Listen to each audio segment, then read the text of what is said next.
Chapter 210. Duque agreed. Even though he still needed bandits in the future, they would need to be powerful ones. Van Cleef was definitely not up to the task. There were many things he needed to make in the following days, but there was nothing that required Van Cleef's skills. Those who truly needed Van Cleef's skills would have to wait until Stormwind City was rebuilt. Duque had always believed that talent should not be wasted. The two were overjoyed to see Duque agree. They looked at Duque expectantly, waiting to see how much support Duque would give them. Duque cleared his throat. I cannot go against His Majesty's orders. So, Garion, you must give up your position as sheriff and become the commander of my private army. No problem. Garion was willing to do anything for the people of the Westfall Wilderness. Edwin, you're still new in this field, so you'll be Garion's assistant. Understand?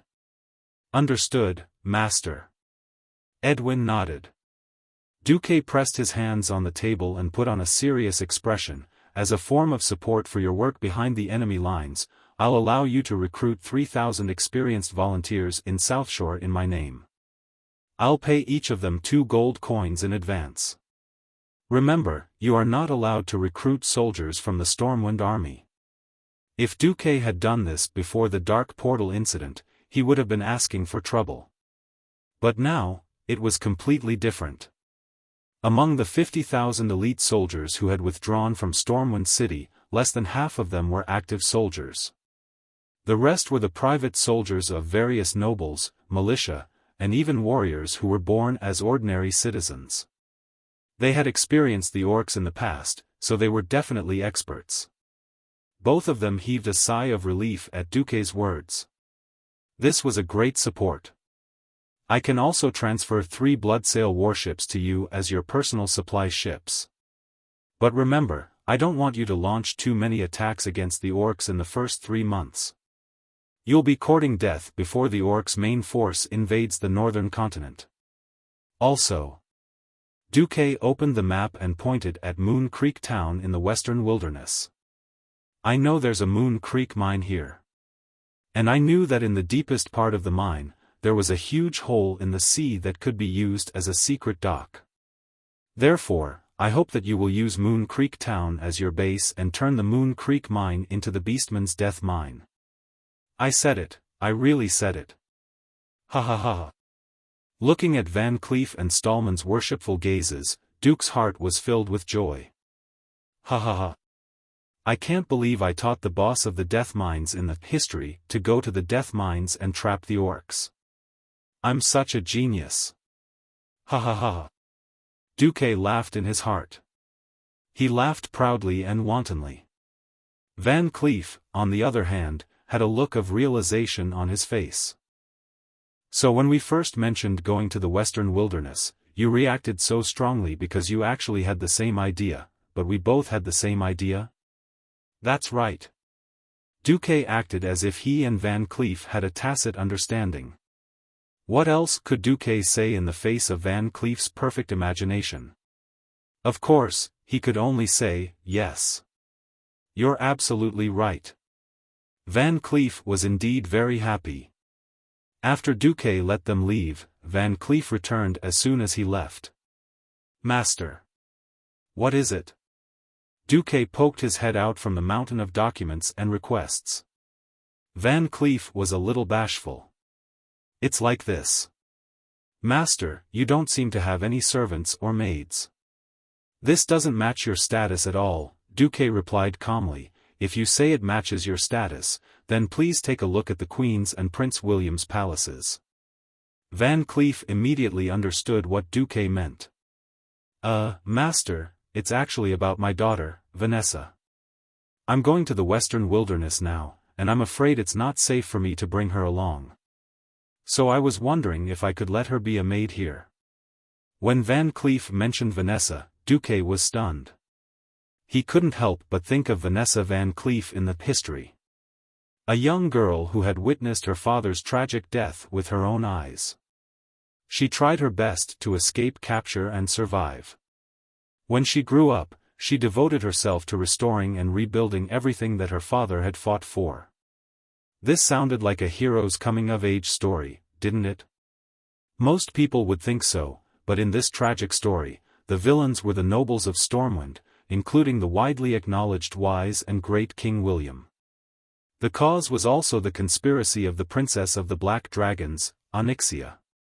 She tricked Van Cleef, and then in turn tricked Stormwind. Van Cleef's Mason Guild rebuilt Stormwind, and instigated the nobles of Stormwind not to pay the Mason Brotherhood a single coin's wages. This directly led to the Brotherhood's riots and demonstrations, and during the demonstrations, a stone thrown by a Mason killed Queen Tiffany of William's queen. This was a tragedy of an official forcing the people to rebel, and a tragedy created by evil forces. Vanessa Van Cleef's most famous words were, "Hope? Is that how I should feel when I watch you lackeys of the nobles chop off my father's head? To me, hope is just a vicious joke in this cruel world. There is no hope. There is only Vanessa." Thinking of the tragic father-daughter duo, Van Cleef, Duque couldn't help but feel a little warmth in his heart. Let her come. As long as I'm not dead, I won't let her come to harm. Edwin came with his daughter, Vanessa. Little one. Although Duque really wanted to use this adjective to describe Vanessa, it was obvious that it wouldn't work. According to Edwin, Vanessa was only 13 years old, but she was so well-bred. Duque's dog eyes were about to go blind. Vanessa was about 170 meters tall, and had a head of black hair that reached her ears. She wasn't as beautiful as Aurelia, but she still had 80 points. The sturdy dumpling was at least a C cup. Beneath the linen shorts was a pair of long white legs. Note that she was only 13 years old, and still had room to grow. According to the trend of history, she definitely wouldn't be disabled. Duque coughed. From now on, I'm your master. Yes, Master Marcus. The little girl called out reluctantly, her eyes red, as if Duque had forced his father to sell her here. Duque was embarrassed. Just help clean the room, and then learn more combat skills. I don't need a pure maid. Okay, you can go now. Yes. The little girl left, and before she left, she gave her father an extremely aggrieved look. All right, Edwin, come back once every 3 months to report on your work. Also, remember that your master is from MI7, don't get too close to him. Chapter 211. Duque still had a lot of things to do. The scout sent back news, the Horde chief's flag had been replaced with a black hammer, and the dark portal had been opened again. This meant that Orgrim was still the Horde chief, just like in history. Duque felt that it was a pity.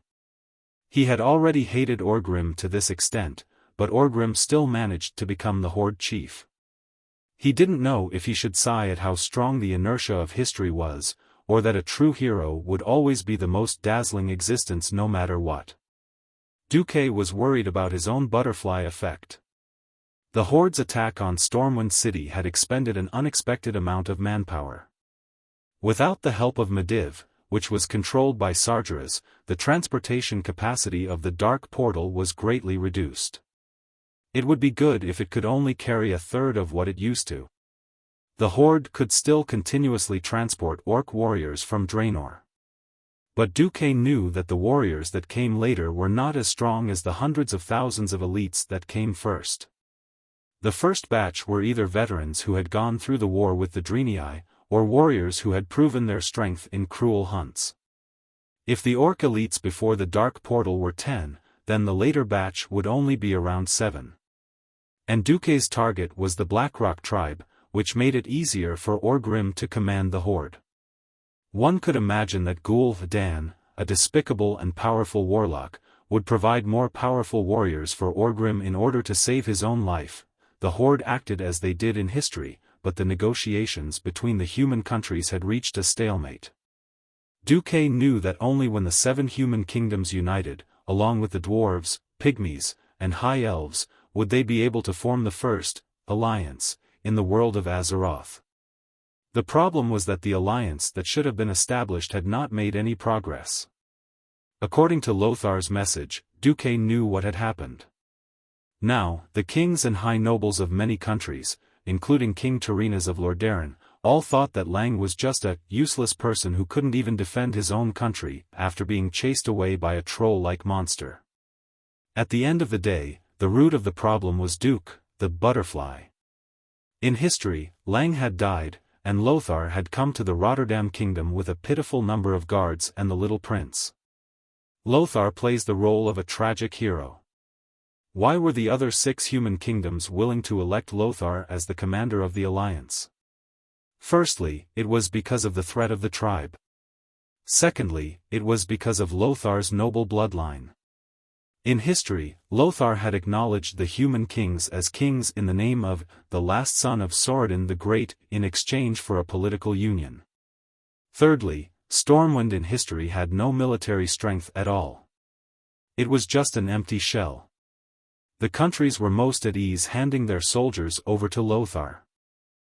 At this moment, only Stormwind and the Dwarven Kingdom in the south of the Eastern Kingdom were under attack. The northern continent was still as peaceful as ever, as if nothing had happened. Lothar did not play the card of Thoradin the Great, either. The most important thing was that Lang had 50,000 elites under his command. Who would listen to whom after they united became a major problem. After all, the split of the Arothar Empire was ultimately due to different ideologies, and no one was willing to submit to the other. Duque was a little anxious. As a transmigrator, he definitely knew which 2 cards the tribe would play next. The first card was the trolls. They were tall and terrifying humanoid creatures that were thinner than orcs and had 2 long fangs. They were native to planet Azeroth. As early as 14,000 years ago, the trolls were the rulers of this planet. The trolls had established many large countries, among which the Amani Empire and the Gurubashi Empire had the largest territories. Both empires were ruled by the Zandala tribe, so they were also praised as the Zandala Empire. Even the famous Night Elves were a group of humanoid creatures from the Dark Troll tribe that migrated to the Well of Eternity. They gradually evolved under the influence of the Well's arcane energy. More than 1,000 years ago, it was precisely because of the rise of the human race that the great demons, who had already been split into countless clans, were chased away from the most fertile lands and chased into the barren lands deep in the mountains. The hatred of the trolls towards the humans and the high elves was definitely off the charts. When the orc tribe arrived, they would definitely hit it off. The second card was the forbidden evil existence, the Death Knight. Duque shuddered at the thought of how powerful and terrifying the Death Knight was. After thinking about it, Duque decided to personally promote the establishment of the Alliance. The 25th of September was no different from any other day after King Turinas of Lordaeron gathered the representatives of the various countries. Endless wrangling, endless sarcasm and ridicule. Among the 9 big shots, other than Lang and Turinas who were kings, the other 5 human kingdoms sent dukes. The dwarves sent a brigadier general, and the high elves only sent a substitute counselor. It was these guys who were not even as high as Lang who dared to spit at Lang. Humph. What orc rampage? They're just a bunch of troll-like beasts. I didn't expect that the son of Thoradin the Great, who chased away the trolls and made the humans rise, couldn't even defeat a bunch of troll-like guys, and had to run around the sea to escape. It was a duke of the Gilnea's kingdom who spoke. You. If it wasn't for the fact that killing this guy would cause a serious international dispute, Lothar almost wanted to smash his white glove on the guy's face. In the end, isn't it all because of your guardian, Medivh? If it wasn't for Medivh's betrayal, would there have been an orc invasion after the dark portal was opened? Would there have been so many problems? Why do the entire human world have to clean up the mess you caused? The representative of the Alterac kingdom followed suit. Enough. Don't you dare insult Medivh. It's obviously the demon king Sargera's plot. If you continue to insult him, I don't mind challenging you to a duel as Medivh's best friend. This time, even King Lang couldn't take it anymore. As a childhood friend of Lang, Mediva's character was definitely noble. After knowing the truth, Lang also tried his best to protect the reputation of his childhood friend. Even after Mediva's death, Lang continued to work hard for this. Now that this guy had publicly slapped Mediva's face, wasn't this also slapping Lang's face? Since Lang was so tough, that guy finally kept quiet. But there was still no progress in the meeting. At this time, a young mage who had just appeared beside Lang that day, and was ignored by the representatives of the various kingdoms, had a mysterious smile on his face. Chapter 212. 1,000 years of peace had brought about many things. For example, prosperity and numbness. The bustling life in the city made everyone like flowers in a greenhouse that could not withstand any wind and rain. Once a gust of wind called orcs broke the glass window of the greenhouse, they would wither or even wither. In the history, even if Lothar made a shocking concession and sacrificed the glory of his ancestors, he personally admitted that the era of great Emperor Thoradin was over, and he acknowledged the royal authority of the kings. It still took more than 3 months to complete the integration of the alliance. It was only after the orcs bypassed the Stormguard Kingdom's Soderbridge defense line and invaded the hinterland of the various kingdoms in the northern continent from the sea that the kingdoms came to their senses. Note that the kingdoms here did not include the Rotterdam Kingdom. The Rotterdam Kingdom, which had the strongest economic and military strength, was almost the last to be attacked because of its geographical location in the north. For a long time, the Rotterdam Kingdom was in a state of local war. They would just spend some money and troops, and then it would not affect them. The nobles sang and danced, and watched the beasts fight.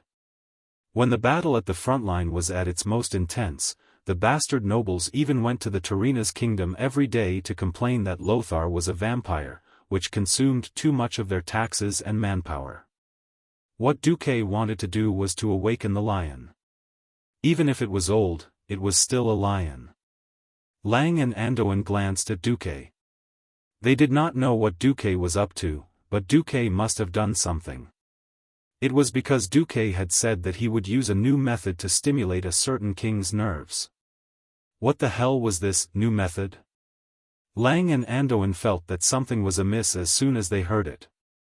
However, they still acquiesced to Duque after the negotiations were not going anywhere. The representatives of the various kingdoms did not stop criticizing the Stormwind. The representative of the Gilneas kingdom pointed at the head of the frozen chief, Blackhand, and mocked King Lang. "You said this is the head of the chief of those green-skinned monsters? Maybe this guy is a little big, but who can prove that this is their leader? Didn't you say that they were all intelligent monsters? Why would their leader come to you and let you chop off his head? Stop joking, no king would easily stand at the front lines. Why would the beastmen, who clearly have the upper hand, send a great chieftain for you to kill? You." Noxus was enraged.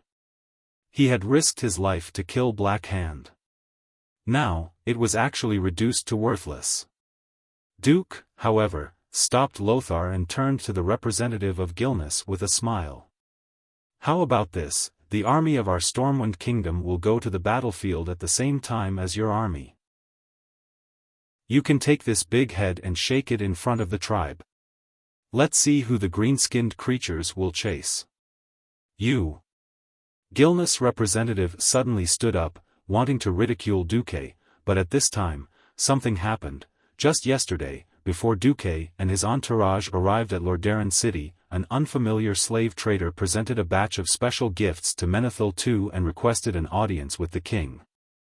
Everyone knew that the king of Lordaeron would not simply meet with a slave trader who came out of nowhere. If it wasn't for the fact that the slave trader's gifts were good enough, even a person of status would not have appeared. In the end, it was a Viscount of Lordaeron who received the slave trader. The merchant repeatedly told the Viscount who met him that this batch of goods needed to be injected with a tranquilizer made from the peace bloom, as the main medicine every 12 hours.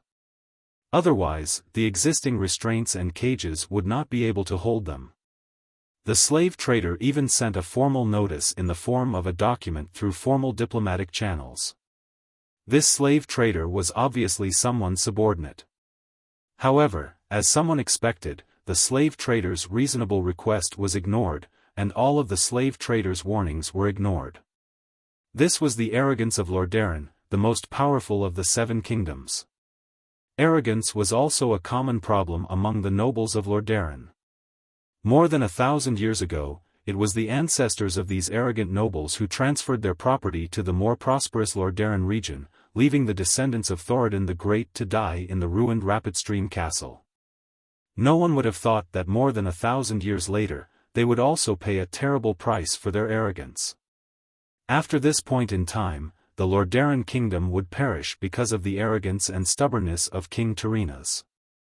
Duque had no intention of stopping this, but the Lordaeron kingdom was still extremely powerful at this point in time, and Duque did not mind using the arrogance of the people of Lordaeron to make them suffer a little. Dang dang dang, the alarm that symbolized the invasion of foreign enemies had not sounded for 1,000 years in this pure white city that was also regarded as a holy city by countless people. When the loud and shrill alarm rang, no one in the entire Lordaeron kingdom reacted. Almost everyone was stunned for more than 3 seconds. Only the most dutiful guards realized after a few seconds that it was King alarm. All of a sudden, the entire Lordaeron was in an uproar. The representative of Gilnas, who was about to scold them, was stunned. As the leader of this place, Menethil II, who thought that he was the noblest among the 7 kings, could not help but be furious. His white beard flared up, and he stared at his servant with his old eyes. Quickly go and find out what happened. Why did you sound the alarm? The trouble was at the arena. In this era of lack of entertainment, bloody and exciting gladiatorial competitions were the most attractive entertainment, second to none. There were countless gladiatorial arenas of all sizes in the entire northern continent. Just like Thrall, who was the son of the chief of the Frostwolf clan, Durotan, Thrall was picked up by a human after Durotan was assassinated by the assassins of the Shadow Council. After that, Thrall was raised as a slave gladiator for a long time. On the surface, the entire Lordaeron kingdom did not care about the invasion of the orcs. In fact, the slave gladiators of the orcs were definitely in high demand and were the most popular goods in the Lordaeron kingdom. A healthy orc slave warrior could be sold for more than 10,000 gold coins recently.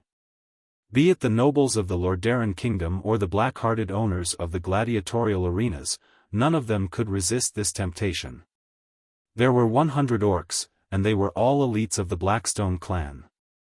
There were even a few personal guards of Blackhand. In order to collect these orcs, someone had put in a lot of effort. After the effects of the mind-calming potion on the orcs wore off, they heard a voice. It was in the orc language. This voice told them that the head of their chief was in the highest castle, and it was being wantonly humiliated and displayed by the humans. Revenge. Revenge. Revenge. Driven by their frenzied thoughts, the orcs easily broke free from the iron shackles that were as thick as a human baby's arm, broke the iron bars of the cage, and charged out. Chapter 213. Impossible. The managers of the Colosseum, who dealt with ferocious monsters all day long, and the guards responsible for watching over the slaves, were all stunned. The humanoid monster in front of him was beyond the scope of human imagination. Despite the mysterious merchant's repeated warnings, the guards saw the burly bodies of these orcs and still imprisoned them according to the standards of the trolls. In their opinion, even 2 giant demons wouldn't be able to break free. They were wrong. Beastmen were already stronger than trolls, let alone berserk beastmen who had drunk demon blood. Following a roar that shook the entire arena, 100 berserk beastmen broke free of their cages and charged towards the light. Each and every one of these men, who would definitely be strong and powerful compared to humans, were like children in front of them. The long whips used to punish the slaves would only make them more ferocious. The gigantic fist smashed into the faces of the scarred and ferocious-looking guards, and the abundant power easily smashed everything it came into contact with. His cheekbones instantly collapsed, followed by his temples and lower jaw, and then his entire skull collapsed. Before the human cervical vertebrae could support or cushion the impact, the violent force had already shattered the entire skull. Yellow, white, red, all sorts of colors dyed the walls of the Colosseum, which must have been dyed black with the blood of countless slaves, into the colors of the abusers.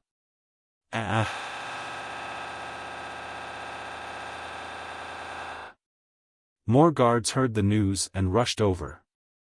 They brought the best equipment they could. However, it was useless.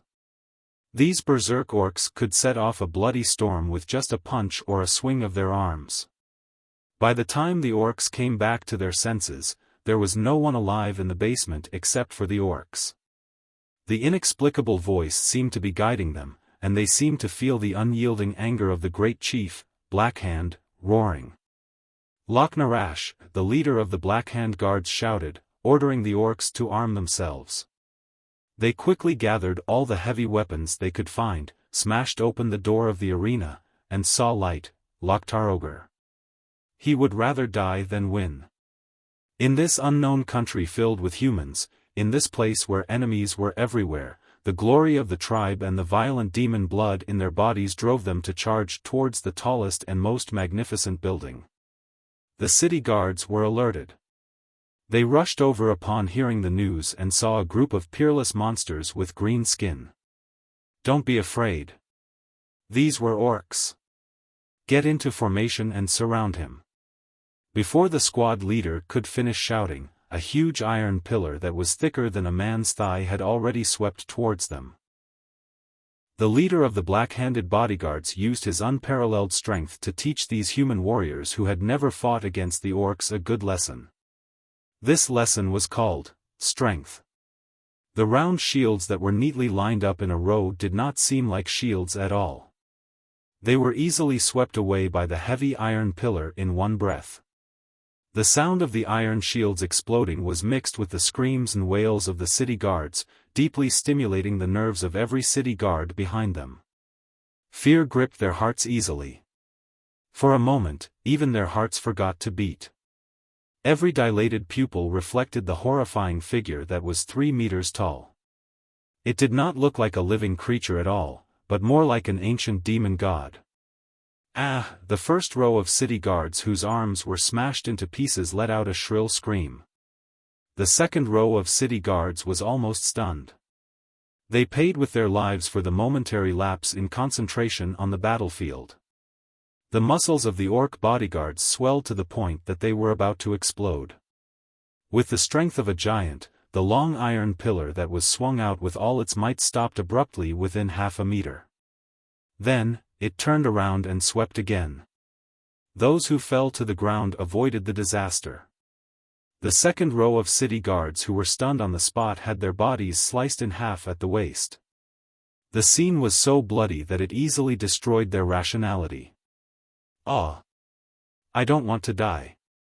These city guards who could only bully gangsters and thieves on normal days suddenly lost their will to fight. They collapsed and abandoned their swords and shields, trying to escape from this terrifying shuraba in a fluster. Out of the gladiatorial arena was the first street of Rotterdam Kingdom known as Gladiator Street. This street that mainly sold swords and weapons had always been the favorite of the rich and powerful. Ordinary citizens were not qualified to enter this street. As a subsidiary industry of the gladiatorial arena, this street not only had a large number of high-quality weapons and armor that were far superior to the standard weapons, but also all kinds of rare equipment and accessories. A gladiator with a broken sword and a useless shield would not receive much cheers no matter how good his skills were. The rich and powerful who had gladiators would invest in their favorite gladiators with gorgeous armor and accessories. After all, this was where their pride was. Hence, the leader of the bodyguards found a huge skull of a 6-horned rhinoceros. This huge skull had already become extremely hard after being soaked in molten iron.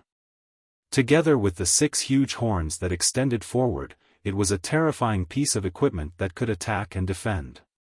The only problem was that this thing was too heavy. Even the troll slaves could not use it. But now, it all belonged to the bodyguards. Holding it, the bodyguards easily caught up with a carriage with a gorgeous noble coat of arms. They crashed into it with their hard and sharp horns. Half a second later, the entire carriage was blasted into pieces, along with the people inside, turning into scarlet scraps. Blood and internal organs dyed the entire Gladiator Street red.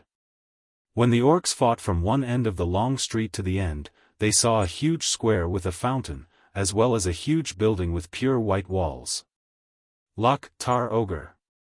The bodyguards let out a deafening roar again. Without hesitation, the 100 orcs launched an attack on the Rotterdam Kingdom, which had the most guards and was the most heavily guarded. Clang, clang, clang. When the Rotterdam Kingdom could not close the drawbridge in time, and even the palace gate was breached, not only were the higher-ups of the Rotterdam Kingdom alarmed, but also a priest who was preaching in the palace's sanctuary. There are actually enemies in the Rotterdam Kingdom? Hearing the battle cries not far away, a burly male priest suddenly stood up. Teacher Fao, I'll go take a look.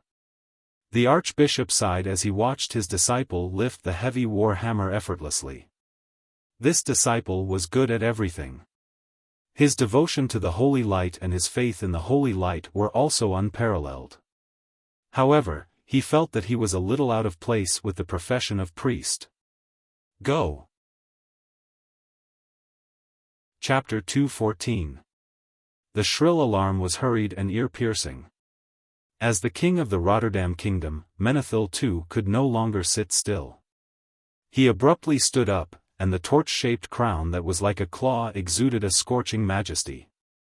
King Rin, as well as all the guests, please calm down. As the king of the Rotterdam Kingdom, I have the confidence and ability to protect your safety. Please wait here for a moment. After saying that, Menethil II waved his hand without caring about the reactions of the others, and a large number of royal guards immediately rushed into the large conference hall to guard the main paths. There were also mages who came in to set up defensive arrays. The commotion was so exaggerated that one could imagine how humiliated the Rotterdam Kingdom would be after this incident. The representatives of the various countries were either agitated or grumbling in their hearts. Their reactions were also rather interesting. Of course, the funniest ones were Lang and Lothar. The two of them couldn't help but look at Duque, as if to say, I knew it had something to do with you, kid. Duque shrugged and waved his hand, as if he was innocent. Lang rolled his eyes and said, who are you trying to fool? You've set 100,000 orcs on fire. You're the one with the most cunning ideas. Lothar was even more direct, and his face turned sullen. Being forced to a corner by the two big shots, Duque had no choice but to secretly make a 7 gesture. Okay, it was Lang's turn to remain silent this time. Lothar rolled his eyes. 7 referred to the 7th MI7. As an intelligence agency that belonged directly to the king, Lang didn't think that Duque had the ability to reach out to the 7th MI7. Needless to say, this was obviously a move by the 7th MI7, and as the head of the internal affairs of South Shore, Duque should be more or less aware of it. He seemed to have played a role. Lang was half right. If Lang went back to ask, he would get the answer that it was a plan planned by the 7th MI7. In fact, it was triggered by Duque. Because of Van Cleef, Duque found the master who taught Van Cleef the skills of a bandit. Duque bluntly pointed out that guy's identity. As a military intelligence agency, they had planted a spy around an important minister of the kingdom and were caught. This was undoubtedly a major failure. That guy's face also collapsed in an instant. How important was Duque now? In the army, there was even a saying that even if Lothar were to die, Duque should not die. Because these hundreds of thousands of exiled soldiers and civilians were now completely supported by Duque. Duque could review more than 1,000 reports and requests in an afternoon, and then he could multitask and write 10 different reports with 10 magic hands at the same time without making any mistakes. In fact, the system elf helped to categorize and summarize the confidence.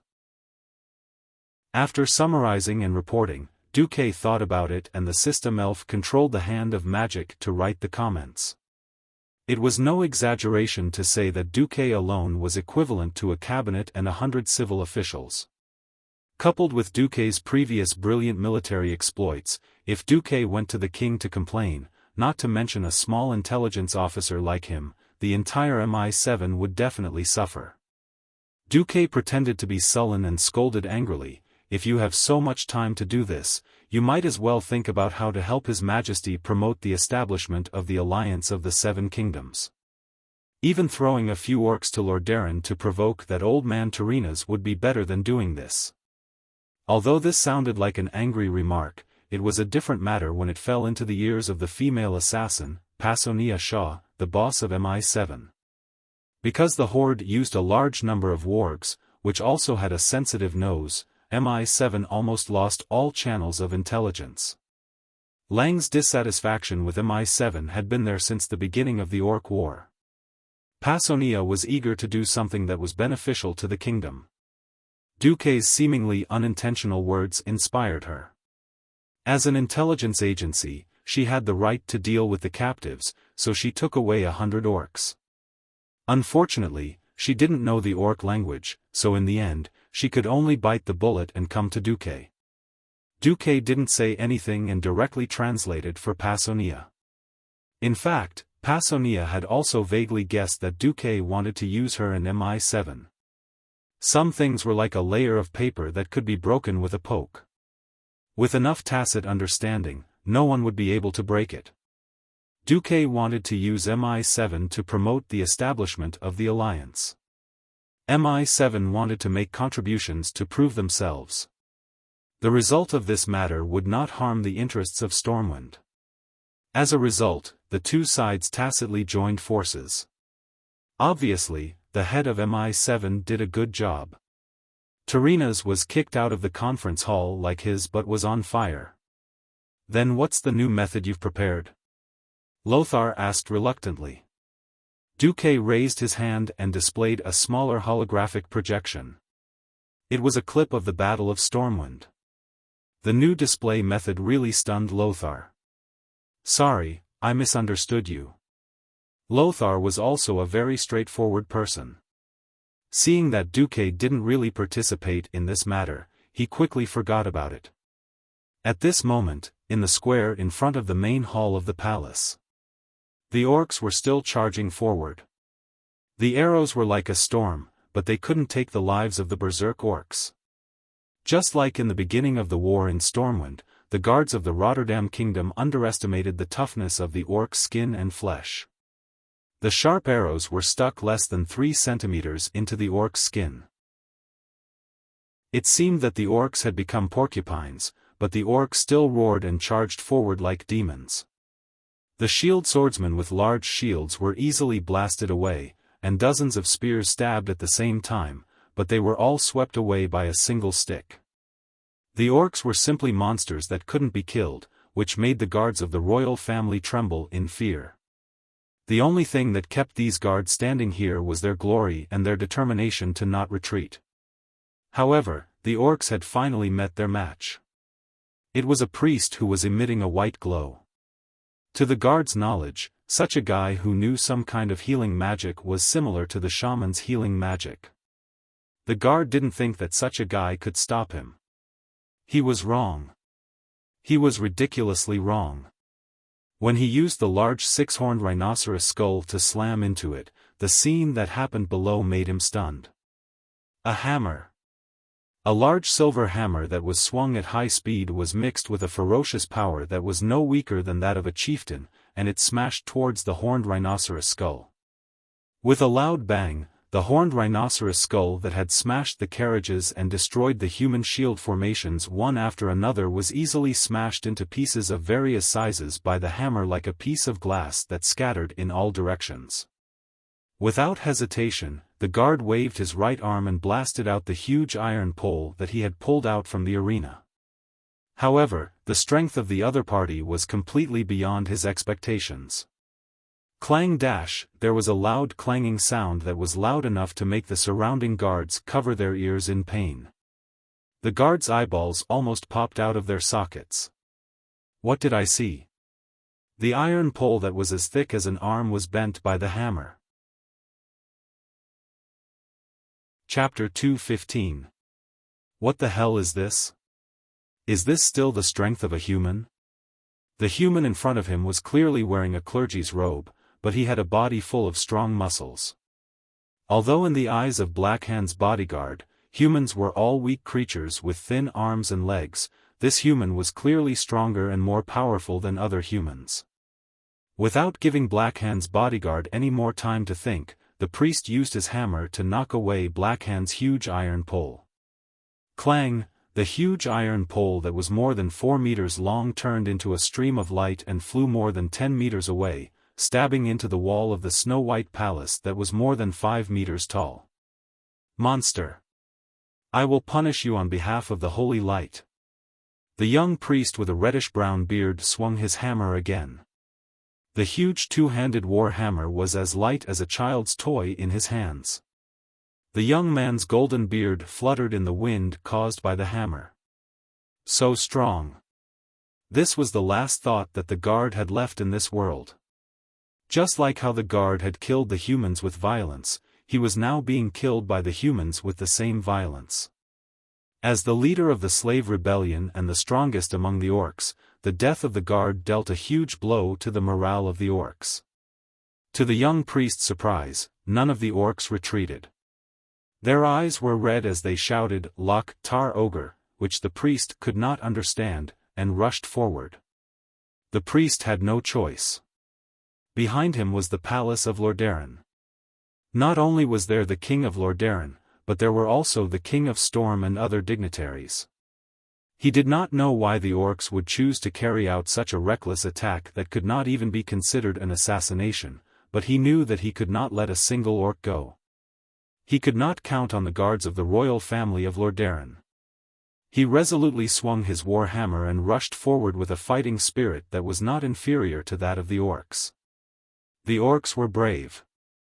They were natural war machines. Not only did they have stronger bodies than humans, but they also had stronger strength and faster speed. They also had a crazy fighting spirit. If he lost his weapon, he would use his fists. If his wrist was broken, he would use his feet to kick. If his feet were broken, he would use his teeth to bite.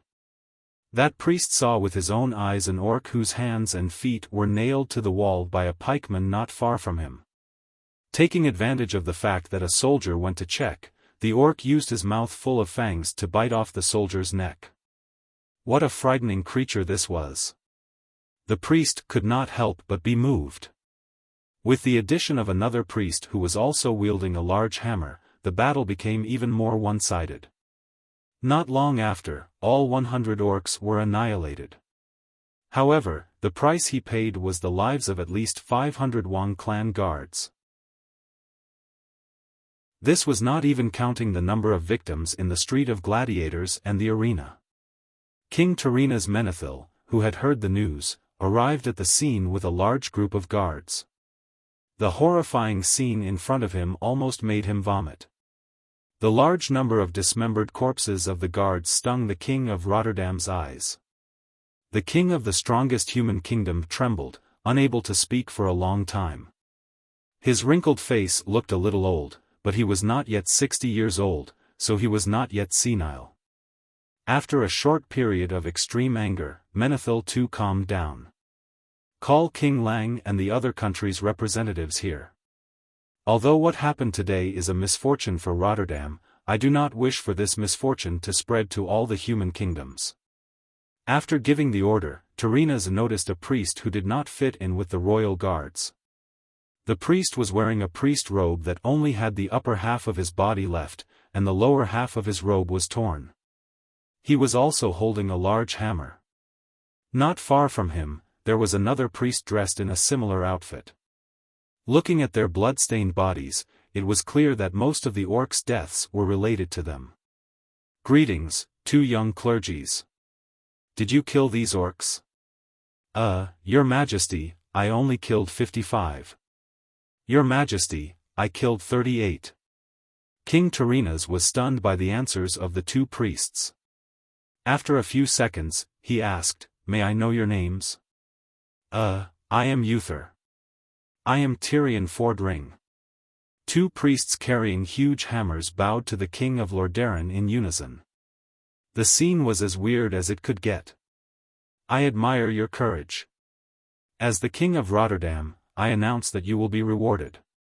However, before that, I have more important things to do. I must first form an alliance with the other human kingdoms to fight against these hateful green beasts. At this moment, Tarinas, who had been waiting to see what would happen, made a decision. The next report made Tarinas even more certain of his decision. A duke, an earl, and a countess who was known as one of the top 10 beauties of Rotterdam were unfortunately killed on Gladiator Avenue.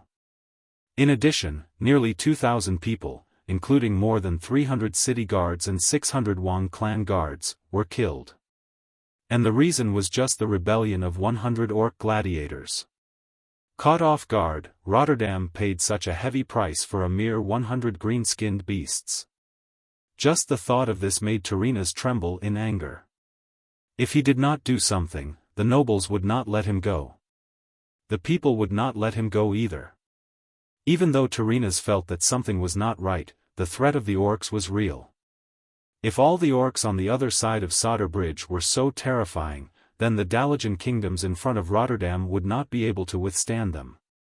When the other human kingdoms were destroyed, the last remaining Rotterdam on the continent would not be any better. At this time, King Lang and the other countries' representatives arrived. Other than Lang, Duque, and Lothar, who had already experienced the war with the orcs, the other countries' representatives were all dumbfounded. Such a tragic scene left them speechless. At this moment, two messengers galloped into the palace, one in front and one in the back. Report: a large number of orcs have appeared from Loch Moden. They have already taken down the south gate of Danmoro and are marching towards the Iron Furnace Castle. Report: more than 100,000 orcs have been spotted in the wetlands. They are expected to reach Sodder Bridge by tomorrow. These two pieces of news were like a bolt from the blue. The dwarves' representatives from the Iron Furnace Castle and the humans' representatives from the Riptide Castle were completely destroyed. Lang had emphasized more than once that the orcs' goal was to take over the entire planet. But all the representatives subconsciously thought that it was enough for the green-skinned beasts to take over Stormwind. When the day of all-out war came, they suddenly realized that the appetite of those damn orcs was terrifying. Chapter 2:16. Dang dang dang, the alarm that represented death and danger had actually stopped a long time ago, but the long ringing of the alarm still reverberated in the ears of every citizen of Lordaeron, every noble, and every representative. This sound was a warning to the world that the peaceful days were gone, and the cruel and bloody war was coming. Without hesitation, the representatives of the various countries summoned mages and used expensive magic mirrors to transmit everything that happened in the capital of Lordaeron back to their own countries. The amount of magical gemstones needed to be consumed for such a long and large magic scene was shocking, but this time, no one was stingy with the money. In the reconvened meeting, every representative carefully watched the video of all the magic elements produced by Duque. Duque showed King Tarinas and the other representatives the savagery and terror of the orcs with a huge cube with a side length of more than 10 meters. The unyielding, primal madness. The bloodthirsty, cruel, and terrifying killing. It was a berserk aura that said it would not rest until the last soldier was dead. Every scene brought a deeper shock to the representatives. When Duque played the images of the conquered lands at the end of the video, no matter adults, children, commoners, or nobles, everyone had to admit that this was a battle for the survival of their race. After the 5-minute demonstration ended, there was no other sound in the meeting room other than the sound of people gasping. Sir Marcus, can I save a copy of this video and send it back to my king? The one who spoke was the representative of Kultiras. Not only him, but the other representatives also expressed their desire to get a copy. I'm sorry, this is my unique magic technique, evolved from the inheritance of Mediv. I can't divide or transfer this magic, but I can demonstrate it again for all of you through the magic transmission. Seeing that the situation had been decided, King Tarinas of Lordaeron stood up. He first looked at King Lang. Alright, it seems that we have reached an agreement. Then, I will follow the request of King Lang Rin and officially send an appeal to the other 5 human kingdoms, as well as Kuel Salis and Iron Furnace Fort to form an alliance to fight against the Orc Horde together. I hope to meet with the kings or messengers who can represent the will of the kings in the throne room of Lordaeron within 2 weeks. In this era, it was never easy for a king to travel.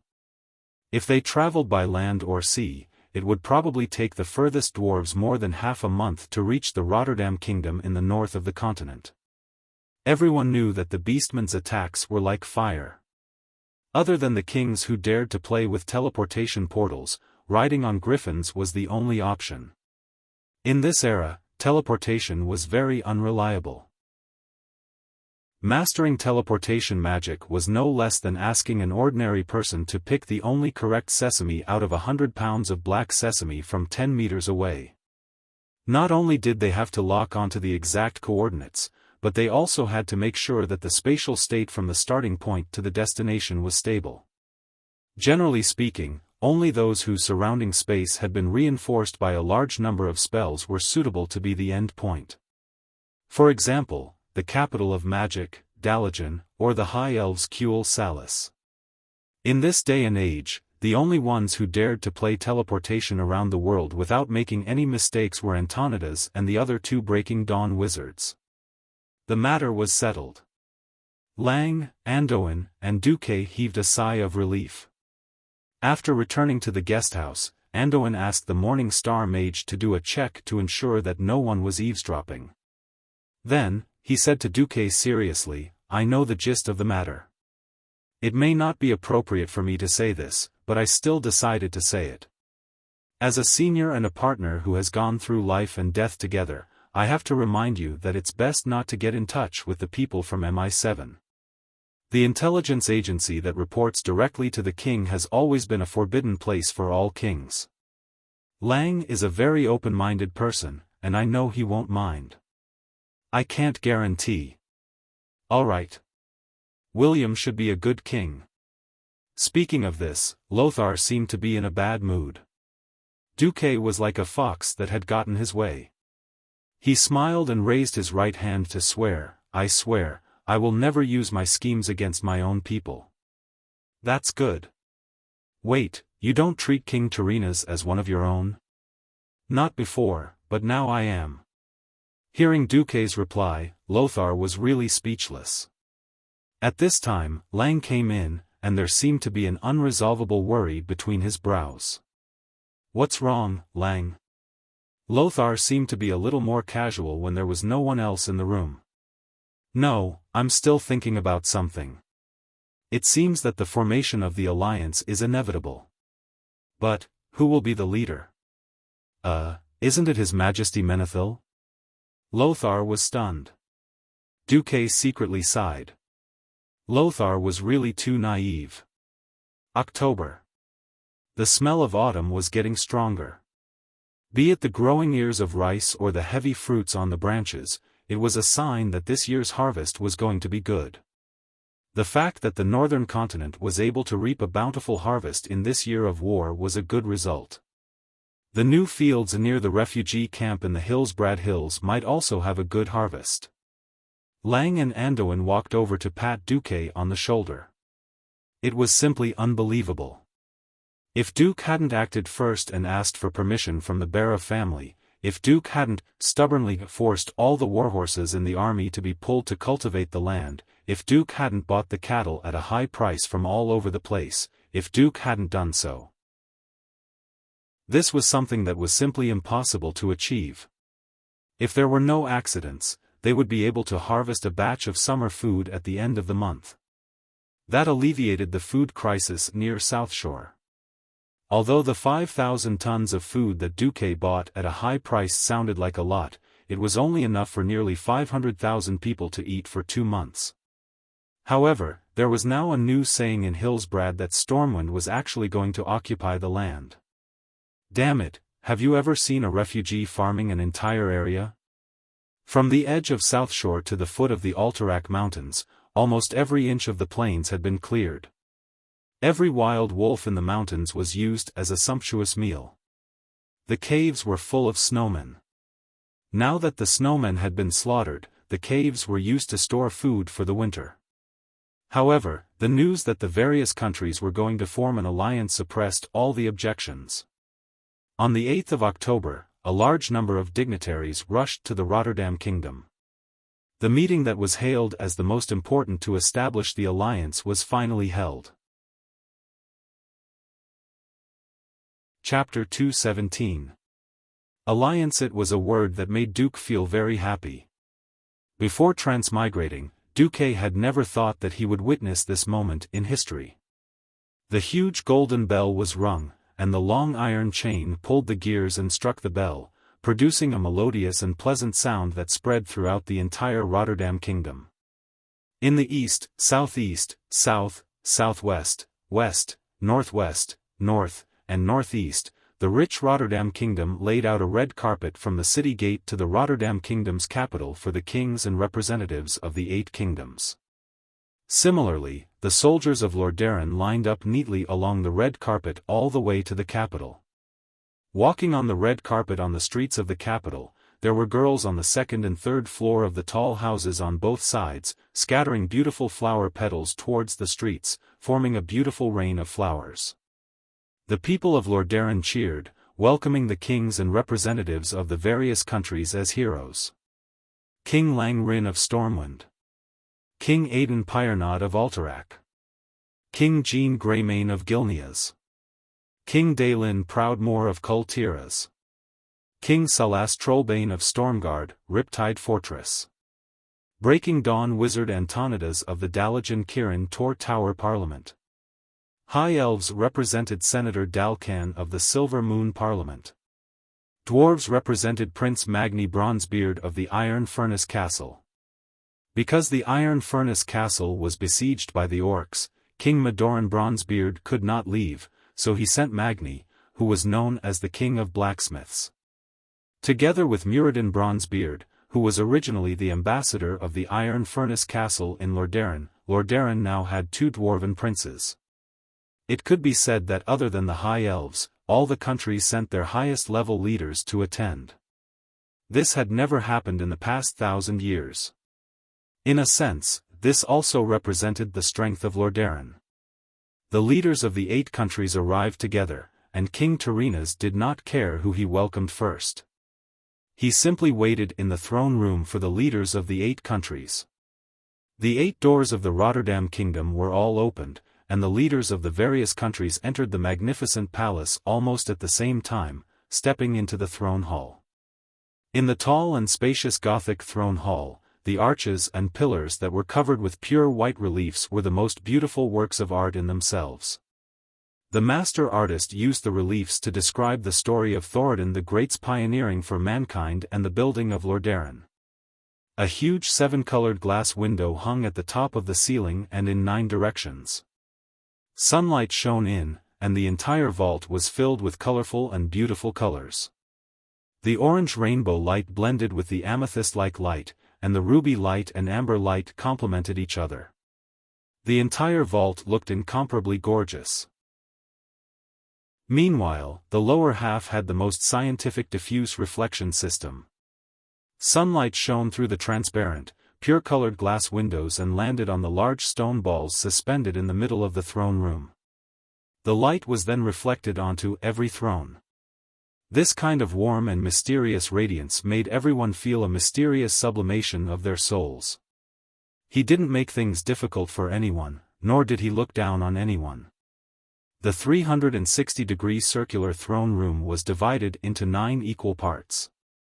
Tyrrhenas Menethil too stood in front of the throne in the north. Tyrrhenas spoke as he watched the kings arrive in front of his seat. 2,800 years ago, in order to fight against a common enemy, the Trolls, the human Arathor Empire and the High Elves Kuel Salus Kingdom formed an alliance and established an eternal covenant.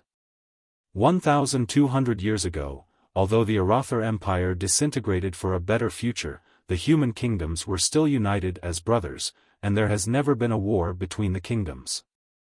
Now, we all have a common enemy, the orcs. I hope that this time, we can reach an unbreakable and powerful covenant that unites the humans, elves, and dwarves. Menethil II's official declaration was not very exciting, but at least it was flawless. After everyone applauded, the kings and representatives sat down. Let me first report on the situation at Riptide Castle. Magni Bronzebeard's loud voice sounded first. The dwarves were known for their impatience. For example, the dwarves used fishing rods. How about it? That didn't sound like a problem, right? The problem was that this so-called fishing rod was actually a gun. What, you use fishing nets to fish in the stream? The dwarves shot at any fish they saw in the shallow water, and all the fish died. If they could blow up fish, they would not fish with nets. If they could kill fish, they would not fish. The dwarves' temperament was obvious. Magni waved his hand, and the specially invited Dalajan mage immediately used a magic mirror to show the fierce battle at the gate of Iron Stove Castle. In this world where swords and magic were the core, the dwarves' black technology was only second to the gnomes and gnomes. In the dwarven main force, there were dwarven cannons like mortars, dwarven steam tanks, and so on. Didn't it sound like a completely mechanized army? The problem was that the orcs were F*King demolition workers. An orc warrior spun a huge 4-meter-long iron pipe, thicker than a human leg, like a windmill. The dwarves relied on the mountain's terrain to make the 5 to 6 ton steam tank charge down the narrow mountain path. Unexpectedly, the berserk orc swept it horizontally, and it exploded at the foot of the mountain. When the dwarves fought against the orcs, they were not much weaker in terms of strength, but in terms of size, they were at an absolute disadvantage. The orcs swung those heavy weapons and smashed them down. In the crowded battlefield, the dwarves who had nowhere to hide could only take the hits. The result was that the two sides repeatedly fought on the mountain path in front of the Iron Stove Castle's main gate. The dwarves only fired one shot a minute or so, but it was very powerful. The orcs also threw stones unreasonably. Not just the orcs, but there were also the figures of larger, more terrifying strength and endurance of the ogres in the tribe's formation. The dwarves had suffered heavy losses. Turning off the live stream, Magni slapped his hand on the handle of his custom-made and slightly less luxurious dwarf chair, giving Tyrrhenas a fright. Iron Stove Castle urgently needs reinforcements. What we need most are priests and medicine. Also, those damned green dwarfs ruined our farmland. Our entire autumn harvest is ruined. We also need a lot of food. The dwarves were just that straightforward. They needed food. They needed medicine. Tyrrhenas had to remind Magni, we are now discussing the threat of the horde. We need to confirm the need to form an alliance first, then discuss how to support each other and how to deal with the horde. All right. Then let's form the alliance. Where do we seal it? With that, Magni took out a royal seal that was very characteristic of the dwarves, the hammer in his hand. The human kings were all speechless. Chapter 218. King Salas Trollbane of Stormguard spoke. The Solder Bridge was also under heavy attack. Thanks to King Stormwind Lang's valuable experience, we did not suffer too many losses. After saying this, he also played a live video. The situation here was much better. The orcs could not pass through the huge straits with strong winds and strong waves, so they could only attack the narrow Solder Bridge. Unlike the dwarves, where the horde could climb mountains, the orcs only had two bridges that looked wide during normal times, but felt narrow during battles. 30 meters wide sounded like a lot. The terrain in the northern continent was slightly higher, otherwise, why would it be called the Earthy Highlands? However, they had to withstand the firepower of more than 100 ballistae and catapults that were deployed along the mountain to the north of the bridge, as well as more than 30 arrow towers and 1,000 javelin team members who hid in the blockhouses in shifts day and night. 30 meters? That was a target, all right. No matter how brave the orcs were, they would only be cannon fodder. If this bridge had not been made by the dwarves and was extremely sturdy, an ordinary bridge would have collapsed long ago. Thus, the Stormguard people only sacrificed manpower and resources, not lives. King Salas did not forget to give King Lang a grateful look when he played the video. Without Stormwind's full set of javelin manufacturing blueprints, the warriors of Riptide Stronghold would probably still be fighting the orcs with useless bows and arrows. Not only blueprints, but a large number of craftsmen had also come to help Stormguard make the javelins while teaching the craftsmen of Riptide Stronghold. The alliance had not yet been officially established, but Stormwind was already doing its part as an ally. Moreover, before today's meeting, Duque had already made it clear to King Salas that if Riptide Stronghold needed help, his 7,000 private soldiers could go to the Earthy Highlands at any time. Of course, Salas Trollbane did not know that according to the situation, he would not have the opportunity to use such reinforcements. And it just so happened that Duque knew this, which was why he had come to offer his help. Salas had been greatly frightened by the orcs, and now that he had such a loyal ally who promised to help him for free, Salas was so touched that he almost cried and snot flowed out of his nose. If he knew that Duque turned around and muttered to himself, "It feels so good to be able to increase favorability by making a promise that doesn't need to be fulfilled." He might even want to kill Duque. Of course, these were all assumptions. With the orcs as their enemy, as well as the support of the craftsmen from Duke Stormwind Duke Marcus, Stormguard was definitely a country that responded positively to the alliance. However, it was relative. Apart from the Rotterdam kingdom that had just been slapped in the face by the orc slaves, the kings of the few countries that were closer to the north behaved rather indifferently. This was especially so for the representative of the High Elves, Councillor Dalcan of the Silvermoon Parliament. This fellow was actually admiring his newly manicured nails. Lang and Anduin could not help but frown. Why are these guys still observing at a time like this? Anduin was the most direct. He secretly kicked Duque, and whispered, "Don't you still have information to submit?"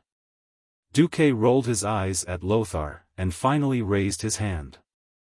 "I, Duke Marcus of Karazhan of Stormwind, have important information to submit." Those who could attend the meeting, even if they were standing behind the king, were all important ministers of the kingdom. King Terenas nodded. "I agree to submit." In the history of the alliance, one of the biggest losses was that the leaders of the various countries had initially thought that the orcs did not know how to build ships. Now, what Duque submitted was an image that he had personally sent Darnielle and the search team of 3 ships to retrieve. The huge mirror showed the scene of a group of orc laborers working in full swing. Although the work of these crude fellows was completely unsightly, it could still be clearly seen that it was the keel of a ship. This time, the one who reacted the most violently was King Kurtiras, Dylin Proudmoore. He stood up from his throne and stared at the image with his bulging eyes. If the orcs had a large fleet, Kurtiras would have nowhere to escape. It could be said that apart from Duque's fleet, Kurtiras had no other reinforcements. That was not the end. Duque continued. "This is the image of Barradin Bay in the northwest of the southern continent. It happens to be separated from South Shore by a sea. As everyone knows, we, Stormwind, have a fleet of more than 100 warships, more than 10,000 murlocs, and hundreds of Naga. Even without Kurtira's fleet, we dare to say that we can defend South Shore. However, there is nothing we can do in other places. In the center of the 7 thrones and the 2 representative seats, in front of the huge map of the Eastern Kingdom, Duque let a hand of magic float gently on the map. From the Baradin Bay to the west, around South Shore, to the north of the land. At this time, it was King Xian of the Gilnea's kingdom's turn to look bad. Of course, King Tarinas of Lordaeron was also in a bad mood. Because near the finger of Duque's hand of magic was the North Stream coast, which was convenient for landing. What was the coast? Wasn't it Lordaeron's silverpine forest? At this time, Duque said seriously, "Of course, this is just a guess. Maybe." The direction of the hand of magic changed. This time, it went east from Baradin Bay, all the way under Sodor Bridge, to the southeast of the northern continent, and then north along the Cape. This time, it went over the steep Arthi Highlands, which was full of elemental creatures, and pointed further north to the east coast of the hinterlands. This time, it was King Alterax's turn to look bad, but his reaction was not too intense. "Is it there? That's even better, let those damn trolls fight the green-skinned monsters," Eden argued. "What if those trolls join the tribe?" Duque asked back with a cold smile. Eden was very, very unhappy with Duque's questioning. "Then at least those dwarves from the Eagle Nest Mountain will be at the front." As soon as Eden's voice fell, Dwarf Prince Magni was not happy. "Hey! King of Alterac, watch your tone. Those are our dwarven brothers." "That's right, brothers who fight and kill each other." Eden shot a disdainful glance at Mag Bastard. "Even after the War of the Three Hammers. But we've made up with the Wild Hammer dwarves. I'm warning you, don't insult our Wild Hammer brothers again, or I'll not let you off." Magni waved his hammer angrily. "Humph." Eden snorted coldly and answered with silence. It was a sign that he did not want to pursue the matter further. Beside Magni, Muradin Bronzebeard, who had been an ambassador for many years, was more tactful. He pulled his brother back. Duque glanced at King Eden. Although he quickly retracted his gaze, Noxus still saw that moment of disdain. That was the look of disdain when looking at a dead man. Duque's deduction based on the orc's shipbuilding ended here. If it wasn't for the heavy atmosphere, Lang almost wanted to applaud Duque's wonderful deduction. In any case, Duque had successfully established the common foundation of the entire alliance. Chapter 219. As a transmigrator who was familiar with history, Duque had a huge advantage at this moment. He did not want to cheat a certain race with long ears, but he knew very well that some members of the alliance could not be invited and were in a hurry. It did not matter if it was out of arrogance, or that this country was a scum. In any case, he would never mention this possibility. After all, the biggest difference on the Horde side had already appeared: Lord Howl's groom Hellscream. Since Lord Howl was here, then the Warsong clan that was supposed to stay in Draenor was likely to appear. No, it was very likely that they had already appeared, on the other side of the Sodor Bridge. It was just that the ones attacking the bridge now were unknown small clans, so there was no way to confirm it. Since Gul'dan had reopened the Dark Portal, then the clans that were supposed to stay might appear. For example, the future Lich King Zul's Shadow Moon clan, or Kargath Bladefist's Shatterpalm clan. There were more than 10 famous clans. Now that the Blackrock clan was heavily injured, any reinforcements were possible. For the final victory, Duque had long decided to drag down more of the original allies that belonged to the alliance. Duque retreated after he finished speaking. King Tarinas of Lordaeron raised his head slightly. "All right, everyone, do you have more information about the evil orcs to share with the kings here?" The surroundings were silent. "If not, I suggest that we start voting now on whether to form a strong alliance to fight against the evil orc tribe that is bent on conquering the entire world of Azeroth. Please note that we are now discussing the formation of a military alliance. Every country that joins the alliance has the obligation to help each other.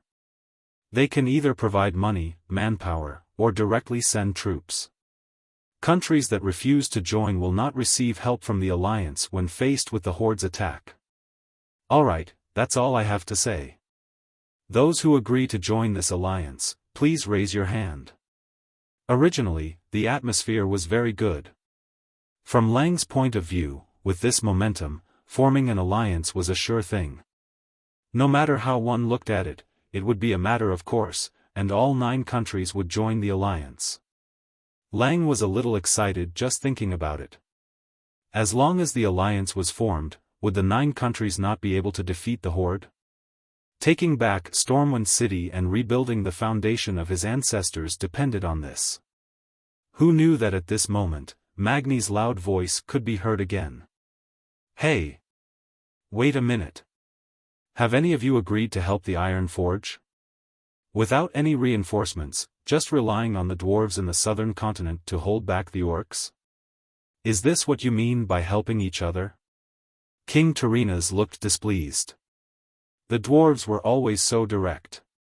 He had to interrupt Magni Bronzebeard. Since we are forming an alliance, we will definitely help each other.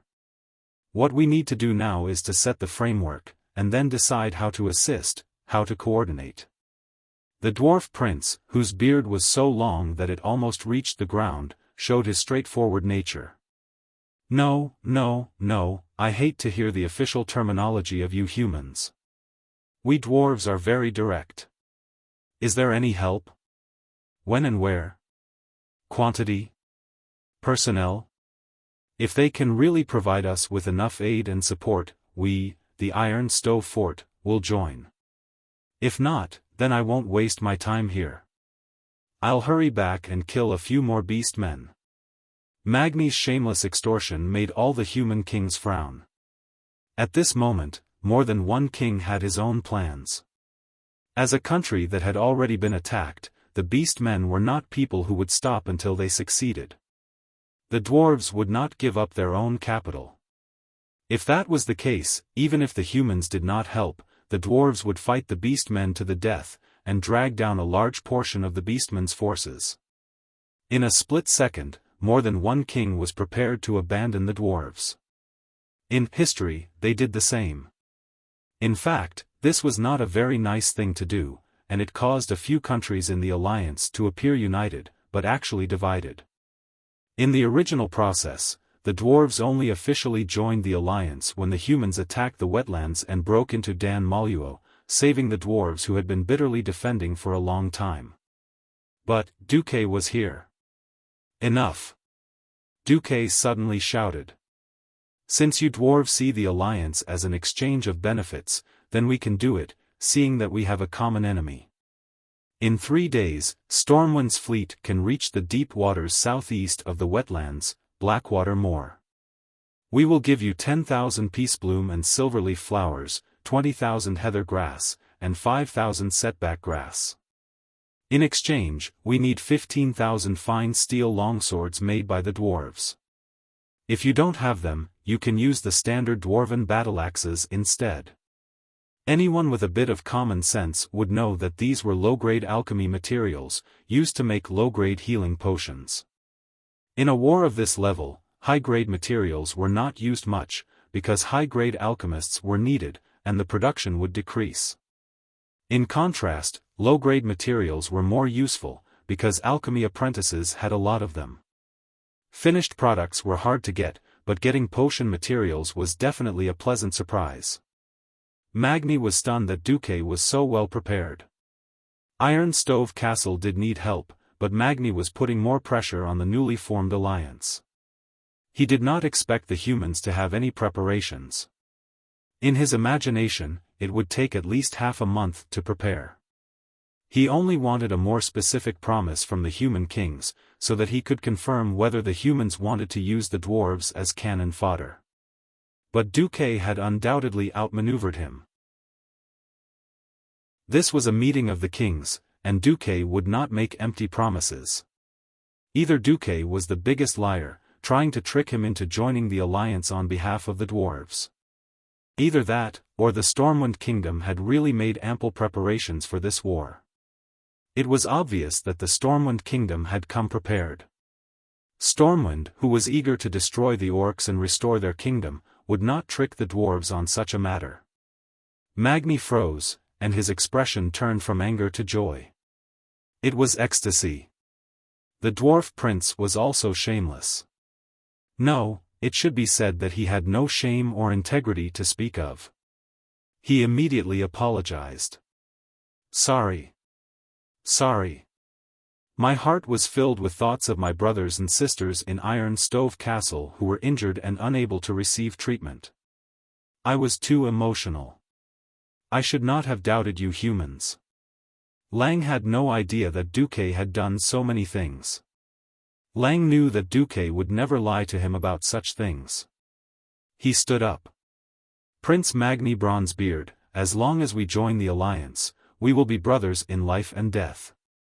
I can promise you that Benedict, the Archbishop of Stormwind, will be willing to lead the priests to our brothers in the alliance to help heal our allies. Chapter 220. The Archbishop of Stormwind. This was a huge bet. Lang had always been known as a wise king. As the dwarf kingdom not far north of Stormwind, Magni obviously trusted Lang more. As for Tarinas, who was full of official words but had no substance, Magni raised his hammer. I represent the Iron Furnace Castle's bronze-bearded dwarves in joining the alliance. Tarinas was not happy with Magni stealing the spotlight, but he would not make things difficult for the dwarves. After all, it was not his Lordaeron that had pledged their support. Then, let's vote. The Stormwind Kingdom agrees. Ryan almost rushed to express his opinion. Everyone knew that Stormwind, which had lost its capital, was the most miserable. There was no point in pretending to be in a hurry. It was better to be the leader and promoter. King Dalan and King Salas spoke at the same time. Kul Tiras agrees. Stormguard agrees. At this moment, 4 countries had already agreed. As long as the leader of the Lordaeron Kingdom agreed, the alliance would be formed. At this time, the calm King Tarinas raised his hand. Lordaeron agrees. As the strongest human kingdom among the 7 major human kingdoms, the Rotterdam Kingdom's approval was expected. Be it out of respect for their status as the leader of the various kingdoms, or as a response to the chaos caused by the orc slaves a few days ago, the Rotterdam Kingdom had to join. And with Lordaeron's participation, the remaining Dalajan, Gilnas and Alterac who were slightly hesitant also joined.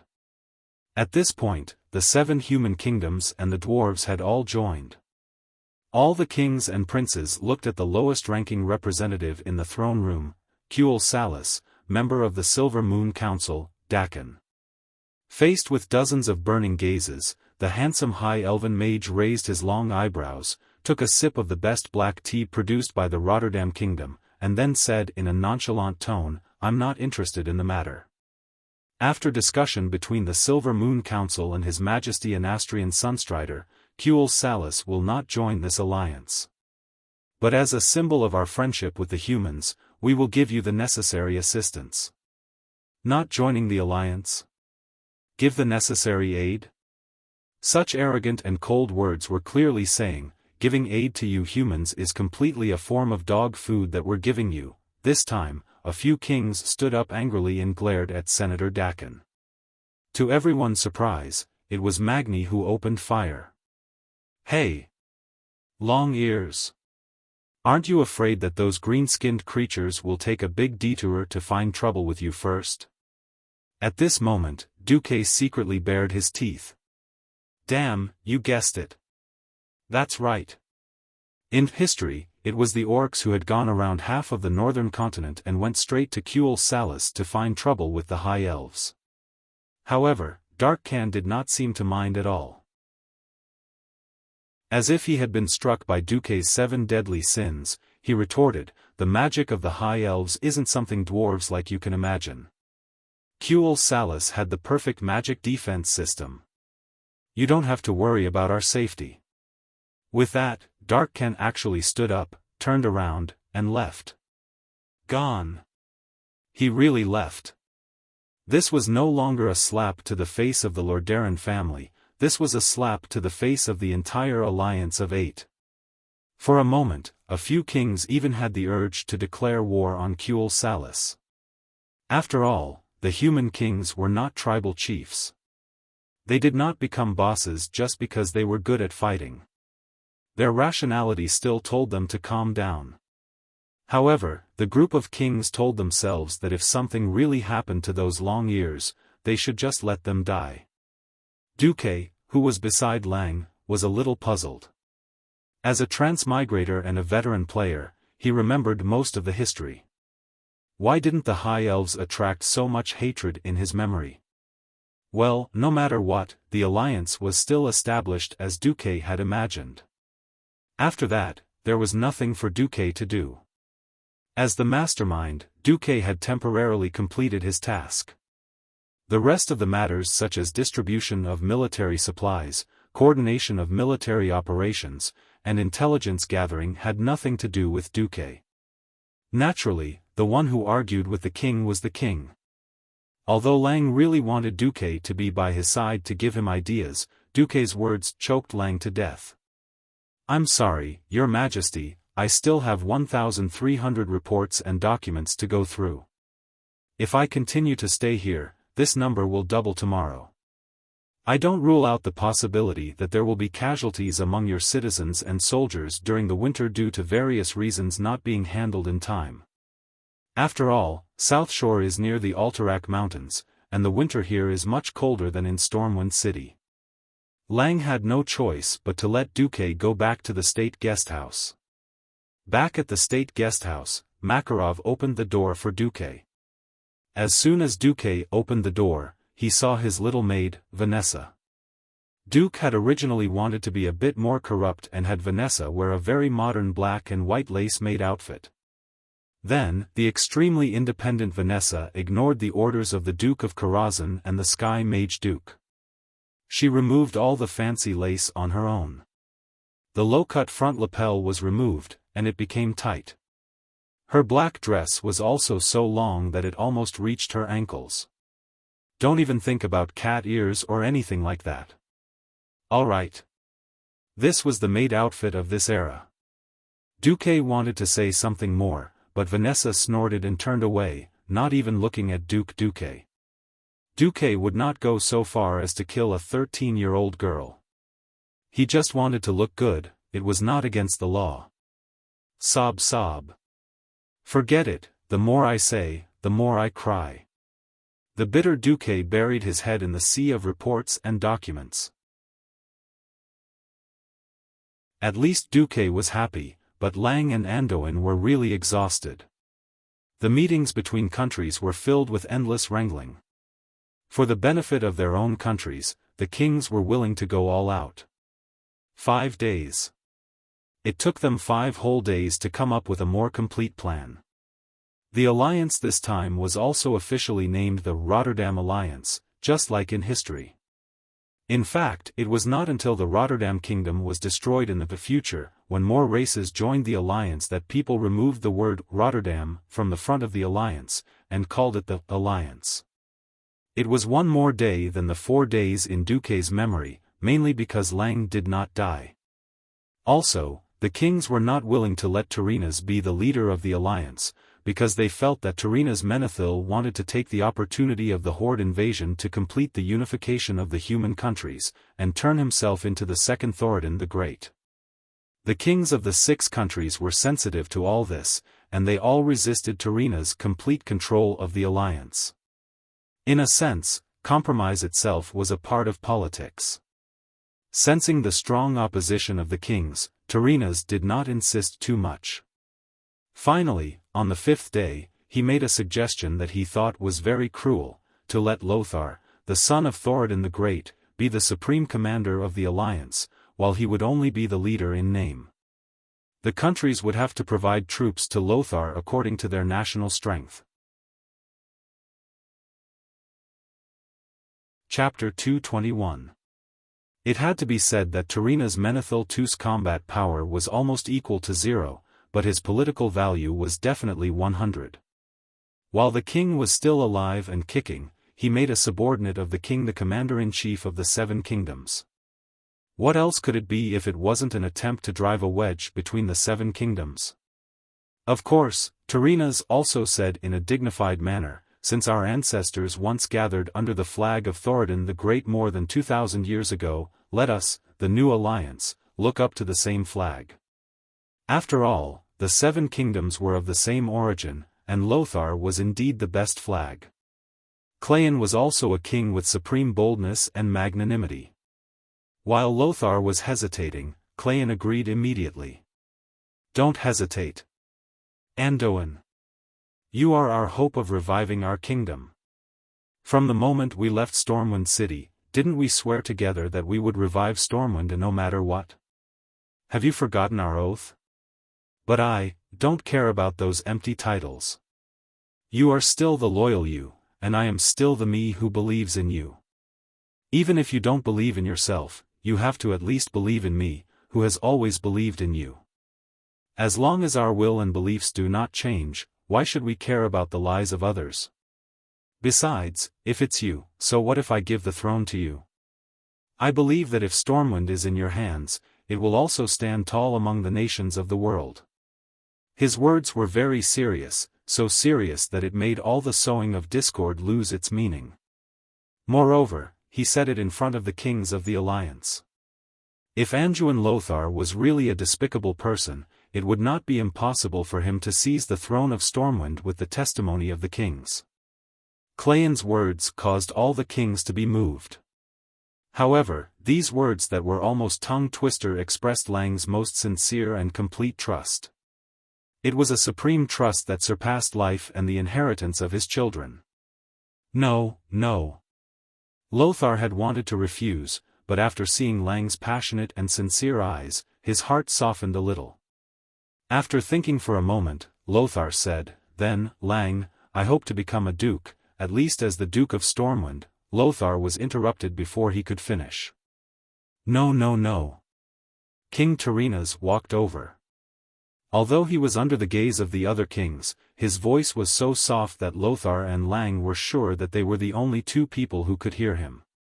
Turinas explained, "Trust me, as a king, a duke of another kingdom and a knight of another kingdom walking around my territory, these are definitely 2 different mental states." That's right, in the eyes of the kings, knights were insignificant, but dukes were the pillars of the country. Lothar's eyelids twitched. Perhaps you might think that I'm trying to sow discord between you and your subjects, but unfortunately, this is the only choice. The ruler of Lordaeron continued to explain in a low voice, every king wants to deal with their tribe's problems on their own. At the same time, they are very reluctant to see another king enter their territory. Sir Lothar, you are not a king, and your position is not high, so they don't think you can gain anything from this. On the other hand, the nobility of your bloodline is enough for them to not think that they will be looked down upon by other kings. After thinking about it again and again, Lothar finally nodded. All right, I accept the position of commander of the alliance. Lothar's voice had always been loud, and his acceptance made many kings heave a sigh of relief. Turinas raised his head and arms. Then, I declare that all disputes in the Lordaeron alliance are over. We will fight side by side, just like our ancestors did in the Arathar Empire. After confirming that every king had nodded, Turinas continued, now, the only one who is suitable to lead our army, the one who inherited the bloodline of Thoradin the Great, Sir Anduin Lothar, has agreed. So, the kings of the alliance hereby announce that Sir Anduin Lothar, the general of Stormwind City, will be our supreme commander. The armies sent by each of our kingdoms must listen to his orders. Those who disobey will be punished severely in the name of the descendants of Arathar. The last obstacle to forming the alliance was finally cleared. As Turinas's voice fell, the throne room, which had been noisy for several days, was finally filled with thunderous applause. Perhaps this was the roar of applause because they had a common enemy. Perhaps it was because they had the same bloodline. No matter what the motive was, it was not important. What was important was that this marked the reunification of mankind after thousands of years of division. It was not only the humans, but also the dwarves. This pan-human alliance had finally shown its sharp claws and teeth to the invaders. The 13th of October, the first year of the Dark Portal. It was the dawn of the day, and the morning fog covered the land as usual. The citizens of Lordaeron, who were still sleepy, stretched and started a new day of activities. Perhaps they were preparing to harvest food, or preparing to open their shops. Although they could not see the first rays of dawn, the people in the city knew that a new day had arrived. The light fog enveloped their beautiful brick and wood houses, and also covered the wide streets of the capital with a thin layer of gauze. Even so, this was still the beautiful Lordaeron that they were familiar with. Everything in their sight, the sounds in their ears, and the calm atmosphere of the city, everything was the same as before. But the next moment, as the messenger cavalry shouted along the street, everything was different. They shouted as they galloped. This was a method of spreading news that was only used when there was news of victory. It had been many years since the citizens of Lordaeron had encountered this method. Yes, the last time was when the heir of King Tyrrhenas, Prince Arthas, was born. On this day, every citizen of Lordaeron heard this news. In order to deal with the increasingly rampant orcs, Lordaeron, the 7 human kingdoms, and the dwarf kingdom of Cosmodan have formed a pan-human alliance, the Lordaeron Alliance. The leader of the alliance will be King Tyrrhenas Menethil II of Lordaeron. The supreme commander of the alliance will be the direct descendant of Thoradin the Great, the noble Sir Anduin Lothar. All allies must send troops, money, and manpower for Lothar to use. The most revered Archbishop of the Holy Light, Alonso's Fail, announces that the Lordaeron Alliance is the representative of justice. The Church of Holy Light will join the alliance in the form of a church, and give every soldier of the alliance the blessing of the Holy Light and supreme courage.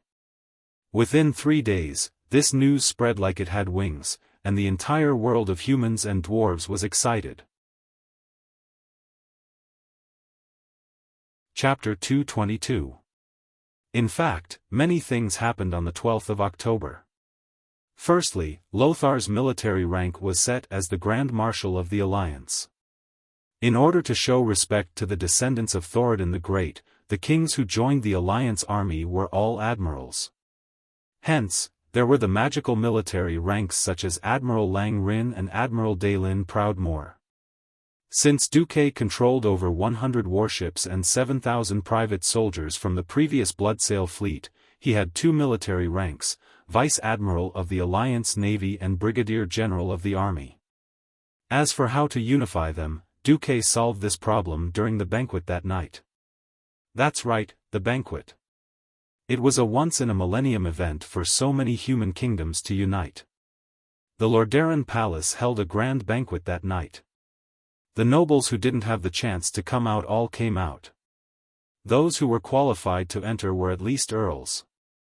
Of course, earls and marquises were not qualified to go and have fun if they weren't dukes who commanded the army. Coincidentally, Duque was the star of the alliance, the inheritor of Mediv, the killer of Sargeras, the leader of the 100,000 tribes, the youngest sky mage, the Duke of Stormwind, and the owner of a large naval fleet.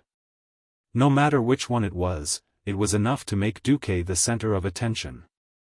King Daelin had long black hair that smelled like seawater. His long and curly mustache made him look very masculine.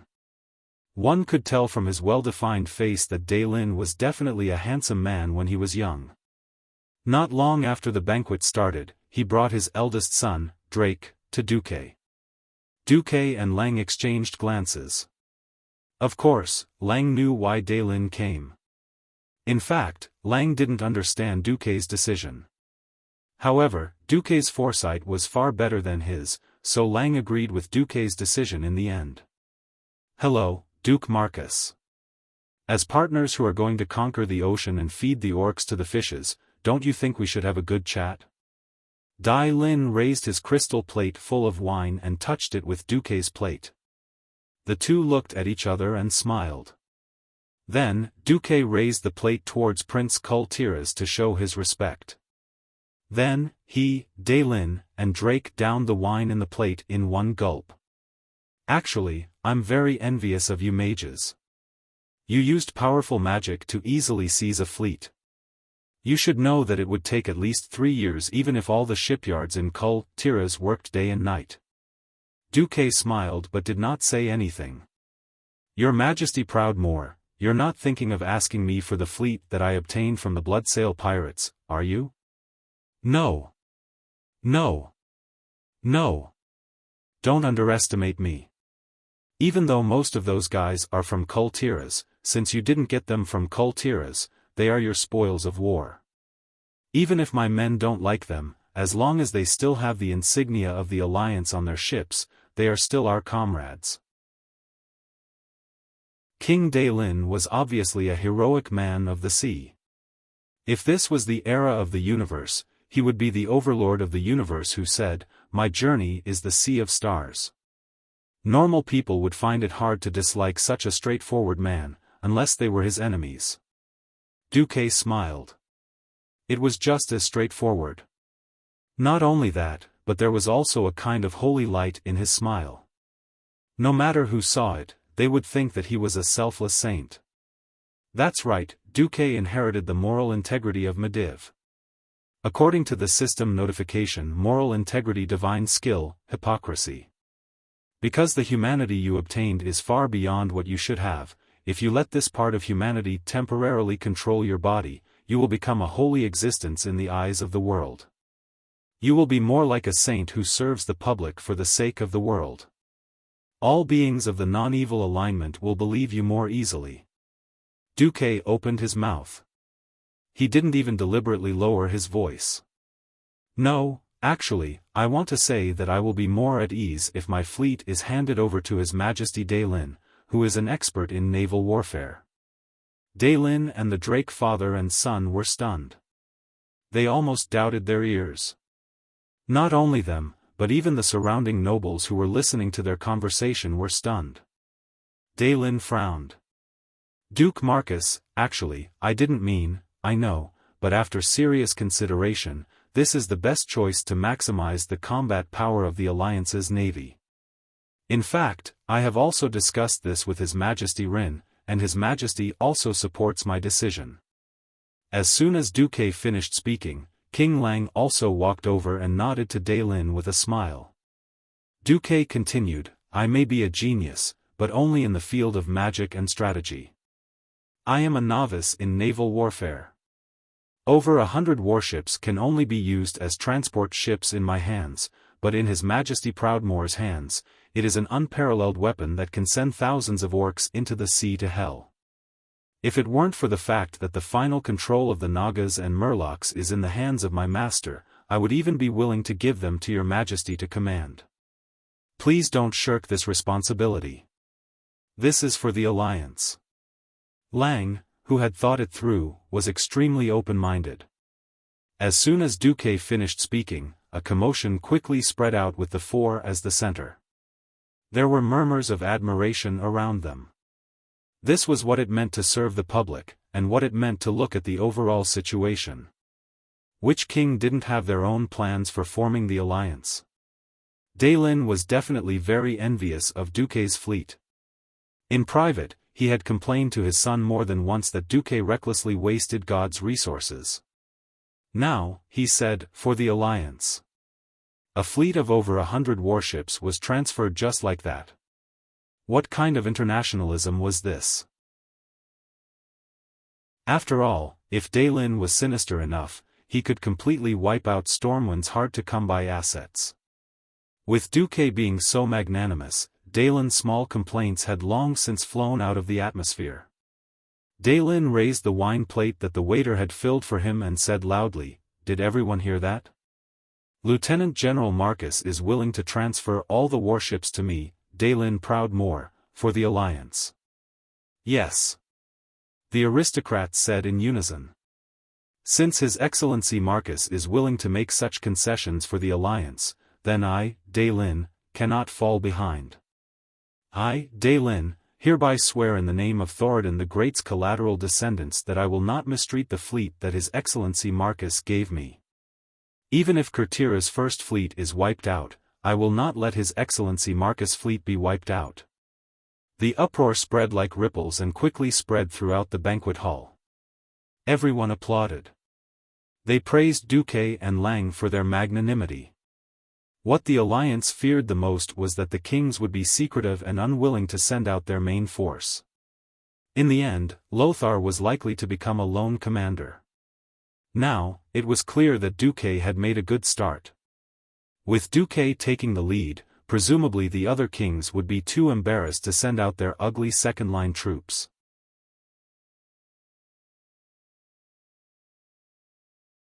Chapter 223. When Duque announced that he would be donating 1,000,000 Arather gold coins on behalf of Stormwind, the entire banquet hall was in an uproar. Perhaps one could say that Duque was putting on a show, but it was still a show.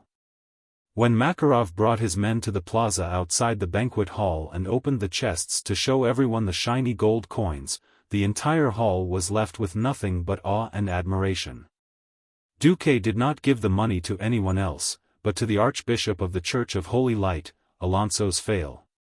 A long time ago in the Dalajan, a Lordaeran missionary threw a copper coin into the fountain and made a wish. "I hope that one day I can spread the way of the Holy Light to every commoner, and teach them the meaning of the three virtues." This missionary was the Archbishop of the Holy Light, Alonso's Fail. His footsteps covered every city on the continent, and his name as the Saint of Mercy had long been recognized by the entire continent. It was no exaggeration to say that he was the synonym of justice and holiness in this era. Duque said sincerely, "I believe that the Archbishop will distribute the funds fairly." Every king was willing to believe in Alonso's character. All of a sudden, the losses caused by the invasion of the Horde did not seem to be too painful. What did 1,000,000 gold coins mean? Among the 7 kingdoms, this was already the annual income of a mid-tier kingdom. For example, a small mountainous kingdom like Alterac only had a few 100,000 gold coins in their treasury. Of course, this had to do with the fact that the king's territories were poor, while the Berov family was extremely rich. The only ones who could easily take out 1,000,000 gold coins were Kertiras, who traveled all over the world as a merchant, the inhumane mage kingdom of Dalaran, and the Rotterdam kingdom, which had the most fertile and rich land. Now, Duque's act of sending money after the fleet was like adding fuel to the fire. All of a sudden, the pretentious souls of the kings were awakened. Kertiras, 2,000,000. King Delin, who had just received the benefits, raised 2 fingers.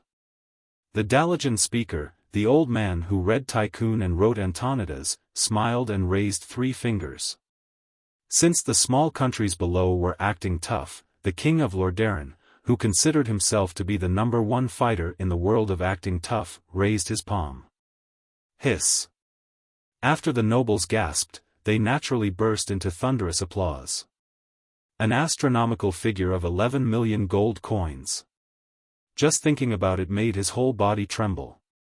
But if you thought about it, you would know that Turinas was very smart. It was because the Rotterdam kingdom would definitely send out the most troops. If nothing went wrong, he would be the one who would suffer the most losses. In fact, it was very likely that the money would end up in the hands of the Rotterdam kingdom. But it didn't matter, the effect had been achieved. Originally, during the meeting, they hadn't decided how many troops each clan would send. As the commander of the alliance, Lothar had to discuss these matters one by one. This was the public relations of the banquet. Lothar didn't expect Duque to put on such a good show, which greatly lightened his workload. Archbishop Alonso struck while the iron was hot. For the future of mankind, for the future of this world, it's a good thing that the countries have the money to contribute and send their troops, isn't it? Of course, as the leader of the alliance, I announced that the first batch of troops from the Rotterdam kingdom will be led by Duke Alexandros Mograine, and his deputy will be General Abendis. The first batch of troops will be 100,000. 100,000 troops. How bold was that? It was definitely the most exaggerated standing military force among the kingdoms that had yet to enter a full state of war. One had to know that Stormwind City, which originally had 20,000 to 30,000 regular troops, now had 50,000 elite troops. Of course, the war potential of the Rotterdam Kingdom was far more than that. The other kings who couldn't afford it were embarrassed. King Salas of Stormguard said loudly, "The Arthi Highlands don't need any knights for the time being. Chief Commander Lothar, you will see the Highland Knights of the Torrential Fortress within a week." King Xion of Gilneas said in a low voice, "You will see the 1st, 2nd, and 3rd Infantry Regiments of Gilneas." At this time, King Eden of Alterac, who had always been experienced and tactful, couldn't keep his face any longer. "The Eagle Knights of the Alterac royal family will be under your command within a week. Chief Commander Lothar." Knights and cavalry were two different concepts. Even though they were both riding horses, knights were much more superior than cavalry. Every knight had to start as a poor knight candidate. They were usually servants who followed official knights to learn horsemanship, combat, etiquette, and other knowledge. Then, they had to prepare a warhorse and a set of armor. Don't underestimate a set of armor. A qualified knight's armor, unless it was passed down from generation to generation, was not something that ordinary people could afford even if they worked hard for a lifetime. If it was before Duque's transmigration, it would be equivalent to preparing 1 million RMB. Note that this was only the price of the armor, not the horse. Not just any horse could be used as a warhorse. Ordinary horses could not possibly bear the weight of a few hundred kilograms of armor and human. It was not cheap for a warhorse to bear such a weight and charge at high speed. If converted to RMB, it would be more than 500,000 renminbi. Basically, at a glance, any standing horse that was less than 1.7 meters tall was not a warhorse. So, raising a knight regiment was equivalent to raising at least 5 infantry regiments. These knight regiments were the treasures of the various kings and were rarely seen. The Gilneas kingdom lacked horses, so they directly pulled out their main infantry regiment. When Antonidas told Lothar that there would be a group of 200 mages led by one of the 6 members of the Kirin Tor Council, Lothar was grinning from ear to ear. He gave Duke a thumbs up. "Thank you, child. I see a holy light in you. You have a beautiful heart that shines brighter than gold." The next moment, when Alonso's wrinkled hand touched Duque's shoulder, Duque's entire body emitted waves of gentle platinum light. This was the effect of Duke inheriting the moral integrity of a certain mage god. Child, I didn't expect that apart from your amazing talent in the path of mystery, you also have unparalleled talent in the path of holy light. If one day, you can't continue on the path of mystery, the Stratholme Cathedral's door will be open for you. Awkward. What an awkward situation. So, after inheriting Mediva's moral integrity, I can become a holy priest? Duque thought that as a modern transmigrator, even if he became a priest, he would only be a shadow priest. This feeling was really like a dog crying. Not only Duque, but the other nobles were also pointing at Duque. No one thought that Duque, who burned 100,000 orcs to death, had the heart of a saint. Chapter 224. Of course, Duque did not have high hopes of becoming a divine archpriest. There were as many bosses as there were stars in the sky. He did not know when he would die twice, and he would lose his integrity. Hence, Duke was very touched by Alonso's invitation, but he refused to accept it no matter what. At this time, King Dahlin came up and patted Duque's shoulder. "Forget it. Archbishop Alonso's, I think a good guy like Duque should not be a saint. The world needs him, Anne." Dahlin suddenly smirked. Duque suddenly shuddered. It was a bad feeling. Sure enough, Duque was shot in the next second. Actually, if Duque is willing to use his fleet as a betrothal gift, I am willing to betroth Jaina to him. Not just Dahlin, even his brother-in-law, Drake, who had a black forehead, said, "I'm told that you look mature, but you're actually only 15. My sister is only 12. Duque almost choked on his own saliva and ran to his corpse. Forget it. In the history, Jaina sold her father and caused the death of her father and countless rumored boyfriends. Even if I can resurrect, I can't handle it. Duque decisively shifted the blame. I'll pass. I don't want to piss off Prince Arthas. At this moment, the 12-year-old Jaina had already shown her potential as a beauty. Arthas, the unlucky childhood sweetheart, was head over heels for her. A little later, she would attract the heart of Kale, that's, the Prince of Kuel Salis. Oh, if it's a fair competition, I won't say anything even if my son loses. Tarinas walked over. Duque continued to change his target. I don't want to be the public enemy of the Dalajan stars. That's strange. Isn't it natural for explorers of the mysterious path to seek a partner with the same magical talent? Archmage Antonidas came over to make up for it. Duque cried in his heart. You guys, why are you so obsessed? Do you think you're the aunties of an illegal matchmaking agency? Duque stuttered. At this moment, all of these old and sly fellows could see that Duque had an inexplicable resistance to the name Jaina. Dai Lin was magnanimous. He laughed and patted Duque's shoulder. It's all right. Perhaps you will change your mind after you see the Jewel of Kultiras in my house. Tarinas waved his hand. Kalia, come here. Yes, father. A generous and gentle voice came, and the bones of the surrounding young nobles all softened. Kalia Menethil was the second in line to inherit the throne of Lordaeron. She was the elder sister of the famous Arthas in the future, and she had a good relationship with Arthas. It had to be said that Princess Kalia had inherited her mother, Queen Lian's beauty. She had a quiet, oval face, extremely exquisite and noble features, and soft golden hair that cascaded down to her shoulders like a waterfall. When Kalia, who was wearing a white dress, walked gracefully in front of Duque, intentionally or unintentionally showing off her exquisite figure, everyone around could not help but gasp in admiration. What a perfect beauty! She was only 15 years old. If she became an adult, how beautiful would she be? Lothar whispered in his loud voice, "Damn, I almost want to marry again." This joke was met with a burst of friendly laughter. A faint blush appeared on Princess Kalia's face, but she still greeted him graciously, "Good evening, Duke Marcus." Lothar, this bastard, actually tricked Duque.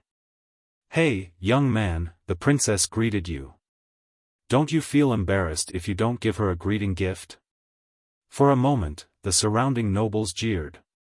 Gift! Gift! Gift!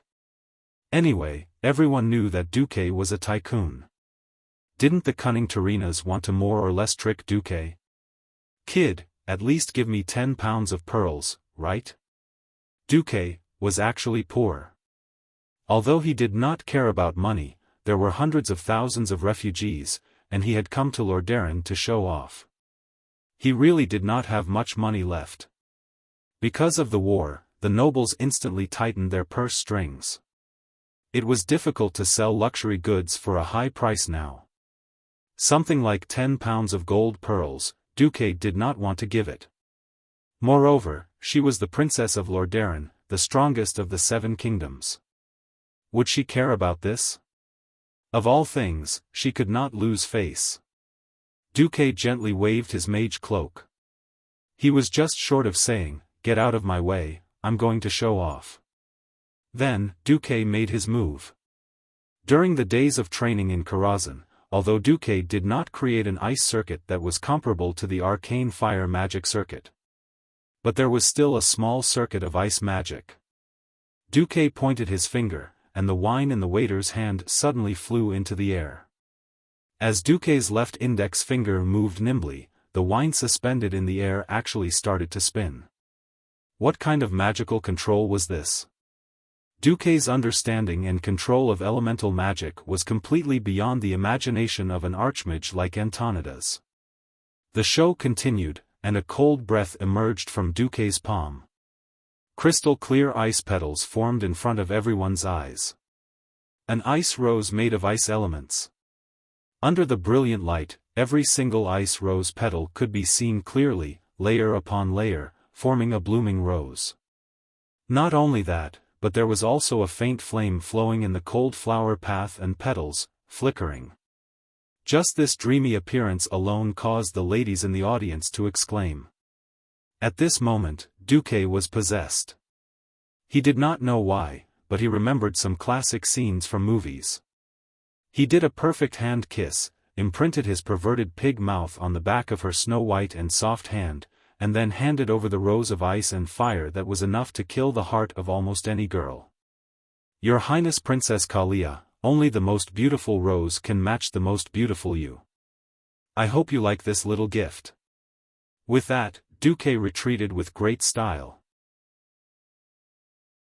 To be honest, Princess Kalia had seen all kinds of luxurious gifts, but she had never seen such a creative, high-end, and classy magic rose of ice and fire.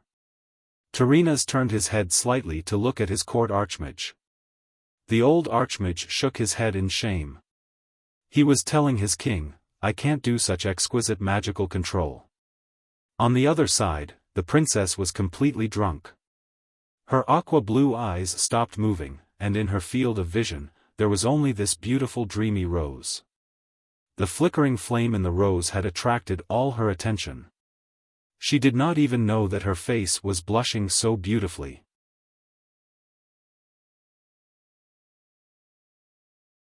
Chapter 225. Her Royal Highness even forgot to return the greeting. After a full 10 seconds, she seemed to have snapped out of it and raised her head. She lifted her skirt with her left hand and bowed gently. I'm sorry, I've been rude. Thank you, Duke Marcus. Your gift is so perfect that I was dazed. Beside her, a noble girl had already whispered, oh my God, if someone proposed to me with such a rose, I'd probably be willing to marry him immediately. Her unrestrained voice made Princess Kalia blush all the way to her neck. She suddenly turned around and walked away. Sorry, I'm a little uncomfortable. I've been rude. The nobles who were left on the ground were all shocked. How is this uncomfortable?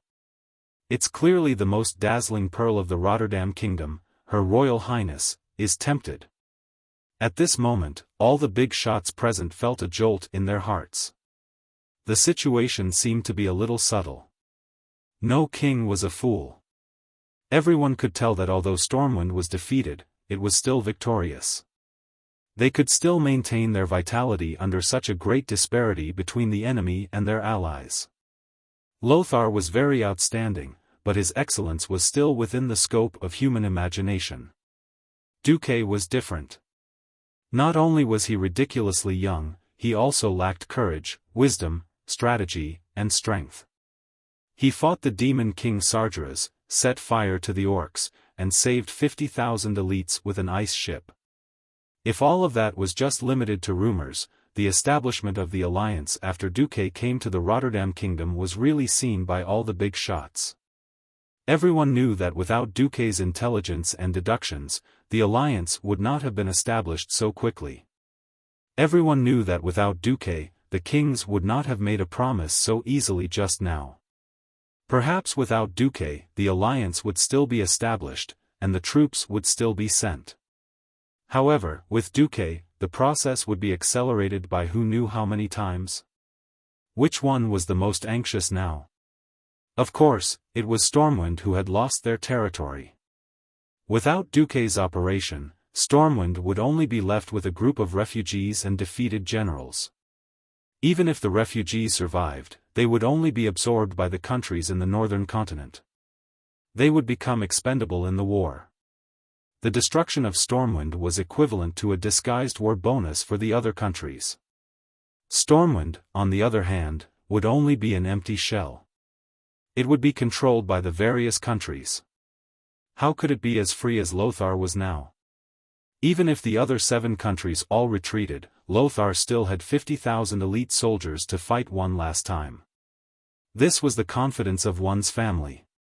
In the eyes of other kings, Stormwind, who had lost his territory, was full of treasures. And Duque was obviously a gem among them. King Tarinas stroked his long beard. He suddenly felt that Duque and Kalia's union was not a bad choice. King Tarinas said, "Duke Marcus, the royal family of Lordaeron is having a small banquet tomorrow night. Are you free?" Facing the king of Lordaeron's gaze, Duque shivered slightly. "Did I act too tough just now?" Sorry, I have to deal with more than 800 documents every day. I've accumulated a lot these days." Duque seemed to be very busy. Who knew that Tarinas's eyes suddenly lit up? Not only him, but the other kings also stared at Duque like hungry wolves. Duque knew that he had misspoken again. Stormwind is really lucky. My 12 cabinet ministers might not even be able to deal with 800 documents in a month.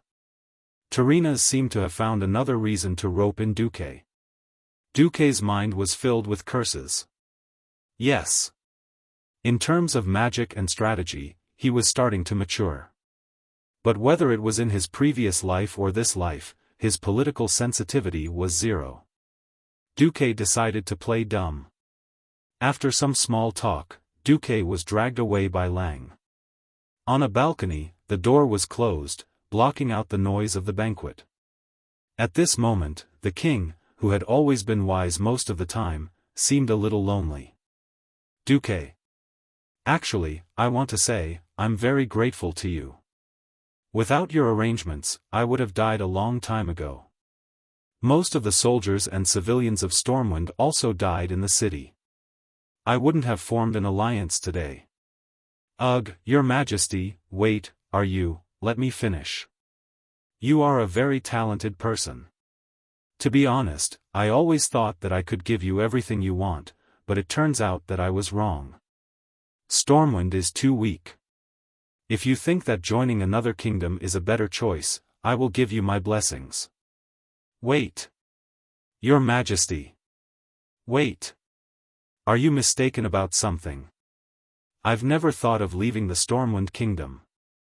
Duke, who felt that something was amiss, quickly interrupted Ryan. "But that was an invitation from the strongest nation in the sea, Kurtiras, and the strongest nation, Lordaeron." In Lang's eyes, Stormwind was now a broken ship. What kind of joke is this? I just boarded the best ship, and now the captain is asking me to jump ship? Only Duque knew that after a period of time, the 7 human kingdoms, except for Stormwind, were all destroyed or crippled. Duque couldn't calm down at all. He knelt on one knee. "Although I wasn't born in Stormwind, I like Stormwind. Here, there is your Majesty who trusts me, and there is a commander who is willing to cooperate with me. Here, I can use my strengths. Your Majesty, if you still don't believe me, you should at least believe in your deceased good friend, Mediv." Mediv? Suddenly hearing his good friend's name, Lang was in a daze. "Yes. You can see Karazhan as a legacy, or you can see it as a deal. Mediv gave me Karazhan, gave me a direct passage to the supreme throne in the mysterious world. As the price, I am willing, and I am also obliged to protect Stormwind. So, your Majesty, don't think too much. Even if I marry a noble lady, there will only be one more Duchess of Karazhan, and not one more Prince of some kingdom." Hearing this, Lang was finally relieved. At this time, Lothar came over with Archbishop Fail. Lothar quietly opened the glass lattice door of the balcony, and Duque went to open it. "Archbishop Alonsos has something to say to us." Alonsos walked over and smiled. "I won't take up too much of your time, but I think what I'm doing will be of great help to you and the entire alliance. First of all, Stormwind is righteous. The Church of Holy Light will not only provide support to the alliance, but after defeating the orcs, the church will also start collecting donations from the believers to support the reconstruction of Stormwind. This sentence carried a lot of weight. Lang's Stormwind had almost lost its source of funds, and every bit of support was precious. Thank you, Father. Lang bowed slightly. The second thing, and the most important thing, is that I found a new way to use the holy light. It's an important way to use it. Chapter 226. It's here. It's here. It's really here. When Archbishop Fao said that, Duque's heart almost jumped out of his chest. He had had enough of the ferocious people in the tribe. Any one of them would make him have no choice but to let Lothar go. Think about this terrible dialogue I have General Pan, oh, it's roar, hell scream. I let Lothar go. I have the sword Sage Samuro. I still let Lothar go. I have the hammer of destruction. I can only let Lothar go. What the hell is that? It's embarrassing just thinking about it. Do you think there's no one in the Grand Alliance? Duque really wanted to find a chance to make use of the flexibility of the mages to bully the tribal chiefs. However, Duque was clear that the demigod warlock Ghoul Dan in the tribe had definitely awakened. Not only Ghoul Dan, but the remaining warlocks were all strong enemies. Under the confrontation between the two armies, Duque had almost no chance to get past the warlocks and directly beat up the chiefs. But it was completely different now. The glorious name of Alonso's FAO was not remembered by the majority of players before Duque's transmigration because of his holiness, but because he was the mentor of the first 5 paladins. Among the 5 gold saints, oh, no, among the 5 paladins, 4 of them were monsters that were so fierce that they did not seem human. In history, except for a guy who was shoved in by Lothar to make up the numbers, the 4 of them had left their names in history. It was a little exciting to be able to witness the birth of the first paladins. Duque, Lang, and Anduin all pricked up their ears. Do you remember the conversation we had after you came to the Rotterdam? Fao paced in front of them. I remember. It was about the destruction of the Northshire Abbey. At this point, Fao's gaze dimmed. I have to admit, I was very depressed. If I could find a way for the monks to survive this sudden outbreak of war, I would not have been able to do so. Perhaps the bearers of holy light would not have suffered such a heavy loss. Noxus nodded and sighed. Indeed, the path of holy light of the priests does not allow them to wear any equipment above leather armor. Thin cloth clothes do not give them enough protection at all. In the face of the orcs' great strength, we are still weak even with our full armor, let alone the priests who have almost no armor at all. Fail smiled, a genuinely happy smile. When I was thinking hard about these problems, an idea suddenly appeared in my mind, as if the holy light had enlightened me. Have you found a way? Lothar asked. That's right. Fail clapped his hands and said, I will establish a new branch of the church, the Holy Knights. Not only did they have devout faith, but they also practiced a lot of battle techniques. Not only did they receive combat training, but they also received training in prayer and healing. These brave warriors will have both military and spiritual abilities, especially the ability to use the power of the holy light to bless themselves and others. Can you really do it? Noxus was full of doubts. He didn't think that a priest who could only heal soldiers could charge to the front line to kill the enemy. Duque almost wanted to remind Lothar that it was the 2 he saw in the palace that day. But Duque held back. Fail smiled and made a gesture of blessing. Lothar and the other 2 saw a wave of holy power suddenly converge from Fail's body, whose whole body was glowing. It gathered above Fail's head and formed a holy seal shining with red light. That holy seal was obviously full of power and strange power, but the 3 of them felt a sense of peace and tranquility at the same time. An indescribable sense of happiness reverberated in their bodies. Is this the power of the Holy Knights? Lang muttered to himself. Yes. Fail smiled.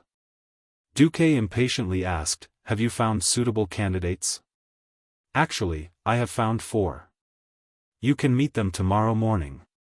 But if you have more suitable candidates, you can also provide them to me. I want to personally enlighten them with the holy power in their bodies in the holy city of Stratholme within a week." At this moment, Duque was excited. This wasn't some fake great master randomly blessing a female benefactor's body. This was the enlightenment of the one and only holy light grand teacher in the world of Azeroth. Perhaps the 4 legendary guys were already very powerful before they became holy knights, but before they were enlightened, there was a limit to how powerful they could be. After enlightenment, their strength would simply break through the sky. Thinking back to history, Wuthor dared to charge against thousands of orcs with just 12 holy knights. Just the thought of that scene made his blood boil. Easily seeing the eagerness on Duque's face, Lang also smiled. "Duque, are you very optimistic about Father Fail's plan?" "Yes. Absolutely right." "That's great." Duque was not stingy with his praise. "I think this is definitely an epoch-making new force. Not only will I let my follower Reginald Windsor come to receive enlightenment, I strongly recommend that Duke Fordragon come as well." "Bolvar?" Lang was a little puzzled. "Your Majesty, don't you think it's very suitable? Duke Fordragon has an extremely devout faith, a fair heart, and superb combat skills." Of course, in Duque's heart, Bolvar was much worse than Anduin at this moment. He would still be sending himself to death if he met the chief of a large clan. After hearing Duque's words, both Lang and Anduin felt that it was a good idea. Anduin asked, "Who will watch over the South Shore army if Bolvar comes over too?" Lang smiled. "Of course it's me, the general of the alliance." After saying that, Lang gently punched Lothar's chest. The unparalleled trust between a king and a subject was completely revealed. "Thank you for your hard work, Your Majesty." Lang waved his hand. "Just get rid of the orcs as soon as possible and take back our Stormwind city." On the morning of the 13th of October, the whole city was in an uproar over the establishment of the alliance. Lothar and Duque arrived at the main courtyard of the Rotterdam Cathedral. They had already had breakfast, and were waiting for the arrival of Archbishop Fail. At the appointed time, the Archbishop appeared and walked over calmly. "Thank you very much for accommodating an old man like me despite your busy schedule." He turned around and waved his hand, and 4 men appeared from the end of a nearby corridor. They walked towards Fail in high spirits. Duque's eyes lit up all of a sudden. 4 burly men, each of them wearing shiny armor. Every part of the armor, the shield in their hands, and the top of their helmets had the emblem of the Church of Light. All of them were carrying a sword, and from the way they walked, Duque could tell that they were at least skilled swordsmen. The only problem was that the armor and weapons were brand new. Not to mention the marks of intense battle or repair, there wasn't even a stain on them.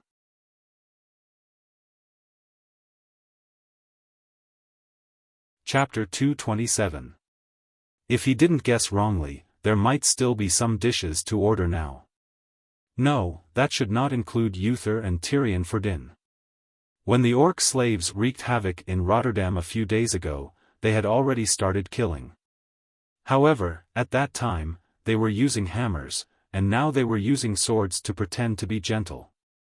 Come to think of it, they were meeting the commander-in-chief of the coalition army now, not going into battle to kill the enemy. Why would they use the king's hammer?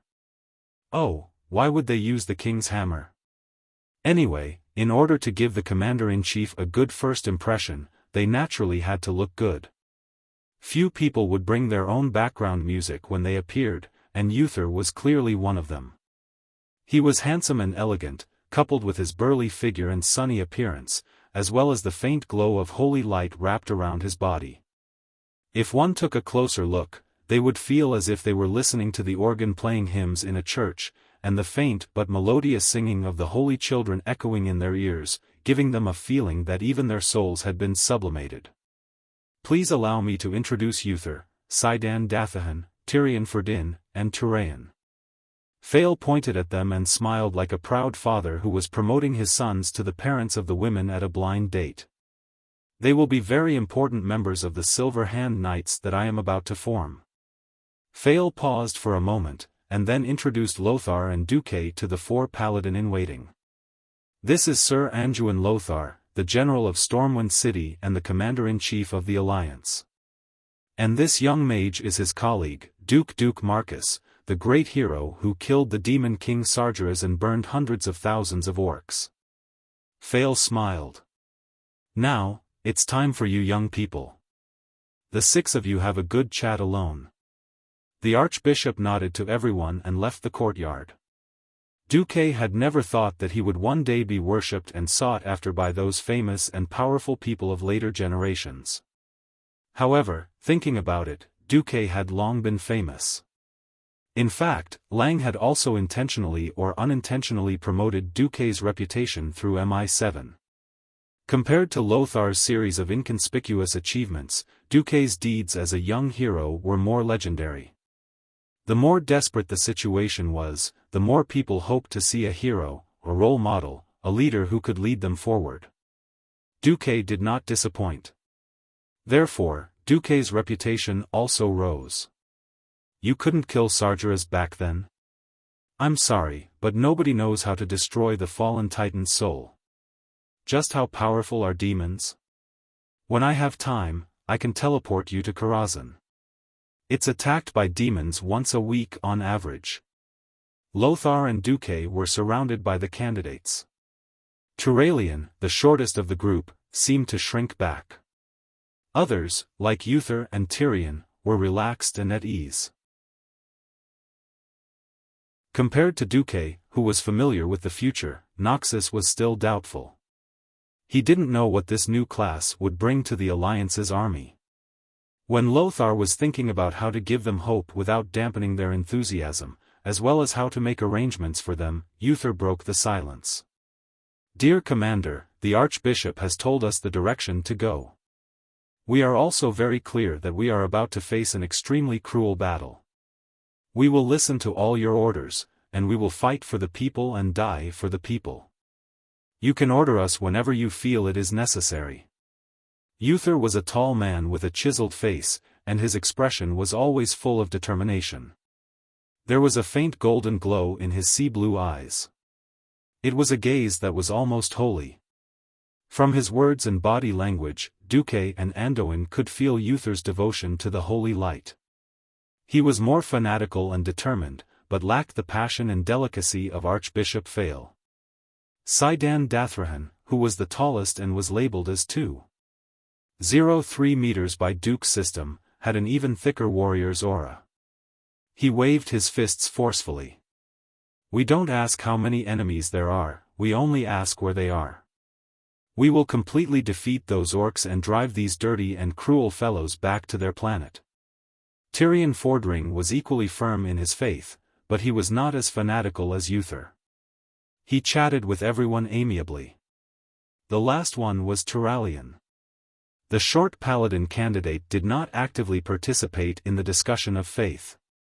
Instead, he talked about the war and the state of affairs. For example, he said, if the Horde doesn't have superior shipbuilding skills that can shorten the time of building a ship to a few months, then it's very likely that the orcs will crush our defense line with their sheer numbers. The pleasant conversation made time pass quickly. It was almost noon, and Lothar, the commander of the Alliance, had to attend a luncheon. After the 4 paladin candidates bid farewell, Lothar chatted with Duque as they walked. What do you think of them? Uther, Sidan, and Tyrion are all sharp knives against the Horde. Turayan is more rational, and his faith may not be strong enough. But he is definitely a talented commander. I'm not targeting their personalities. Lothar frowned and sighed. It's not that I doubt my old friend Alonso's, but I really doubt how useful they are. Why is that? Duque raised his eyebrows. Lothar seemed to be thinking about how to phrase his words, even though he did not think that Duque was the kind of person who would blabber. After a while, he said, there is too little time. They seriously lack the time to prepare. Do you remember what you said? When Stormguard blocks the northern path of the Sada Bridge, then it is estimated that the tribe will arrive in the northern continent within a month or even less. Yes. So what? Didn't you see their performance of killing the orcs in the palace a while ago? Perhaps they are very powerful warriors, but none of them have experienced war as so-called paladins. Of course, I do not doubt their combat ability. But we are not short of warriors. This was what troubled me the most. I had to command a group of professionals who had never appeared in this world before, rookies who had never experienced the test of battle before. Fail wants them to play a role as the core. Core. This is the core. Do you want me to appoint a few rookies as the deputy commander of the alliance? Duque smacked his lips. Oh, that is indeed the case in history. I do not know why the kings would agree to appoint Turayan, who has no combat experience and is not a prince or a duke, as the deputy commander of the alliance. When they arrived at the luncheon, King Tyrrhena's words made Duker feel like he was on the outside and on the inside. Duke Marcus, the 7 kings have unanimously elected you as the deputy commander of the alliance. Pfft.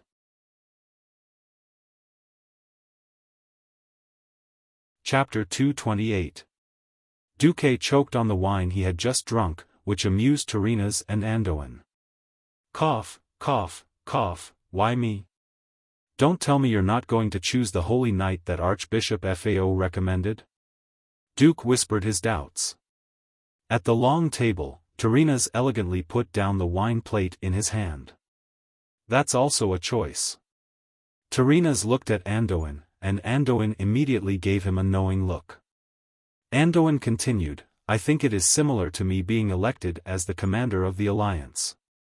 If it were not for you, Duque, perhaps the kings of the 7 kingdoms would choose a paladin recommended by Archbishop Fao, who is more neutral. King Tyrrhena's continued, the dwarves only need support. After receiving sufficient support, the dwarves will not have any mobility in a short period of time. But the kings of the 7 kingdoms are different. They have to consider who is more reliable to hand over their troops to. Not to mention that the 7 kingdoms have handed over their elite troops this time. We trust Sir Lothar, but there are times when we need to divide our forces. In fact, it is not easy to find a candidate who is strategic, decisive, and fair enough to be accepted by the kingdoms. Andoin continued, I understand that the Archbishop wants the paladins to perform a miracle, but why should we take an unnecessary risk when there is a better and safer choice? Tyrrhena's chuckled, his white hair swaying in the wind. At this moment, he looked a little cute in Duque's eyes. There is a ready-made, publicly recognized, fair, and neutral candidate with an impressive battle record. Why not choose a completely unknown newbie? That is the greatest absurdity. Duque was a little embarrassed, and he finally felt that he had changed history. Yes, he had forgotten that he was the most suitable one. In history, Lothar almost went to the northern continent alone. Being born in Stormwind City, he naturally could not affect the interests of the 5 kingdoms of the northern continent, Kakur Tiras. It was the same for Duque. The root of Duque's interests was in the southern continent, and Duque's series of successes, such as the command of the fleet, had successfully conquered the various kings, which was why Duque had risen to power. Turayan, who had ascended to the top in a single bound, also ascended to the top in the following discussion with Lothar. Unfortunately, halfway through his ascension, Turayan continued to be Lothar's assistant. However, he was only an adjutant in the army, not the deputy commander of the alliance, let alone independent military power. In the eyes of King Menethil and Lothar, Bishop Fao wouldn't be dissatisfied with such a high position even though they hadn't seen the so-called Holy Knight yet.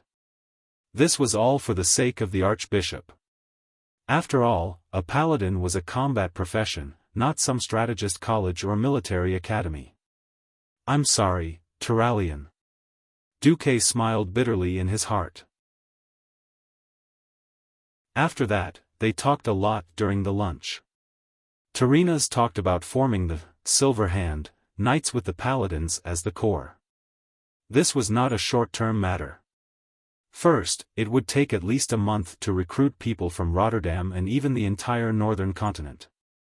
Then, they would train, reorganize, and carry out their beliefs. All of these would add up to at least 3 months to form a combat force. Meanwhile, the Horde's attack across the sea was imminent. After the lunch, during the afternoon military meeting, the hastily built grassroots troop gathered together. The main military ranks of the people present were Commander-in-Chief Andoin, Deputy Commander-in-Chief Duque, Admiral Delin, Vice Admiral Mograine, and Rear Admiral Abendis.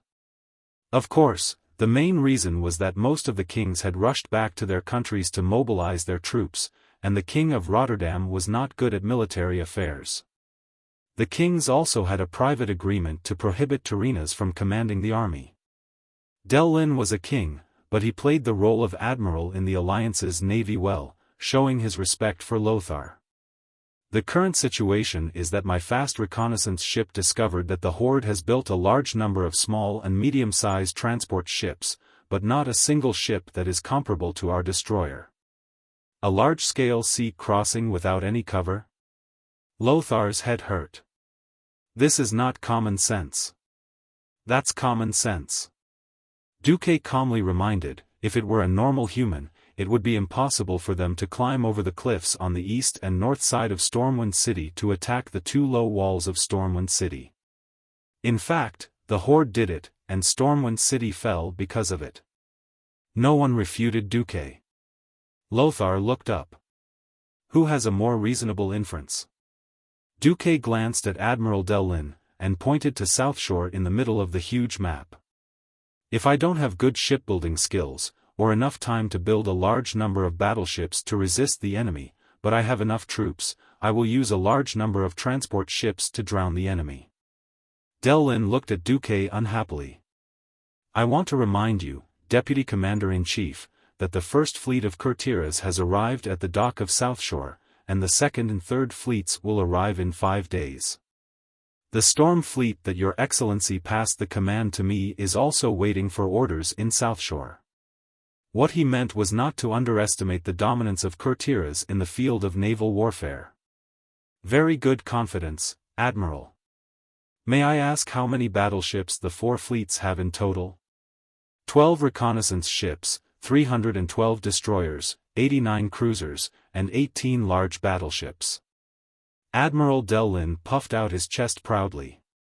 If the Horde comes with these moving target ships, the Courtiera's navy can destroy them all on the sea. Very good number, but what if the Horde comes with more than 10,000 transport ships? 20,000? 30,000?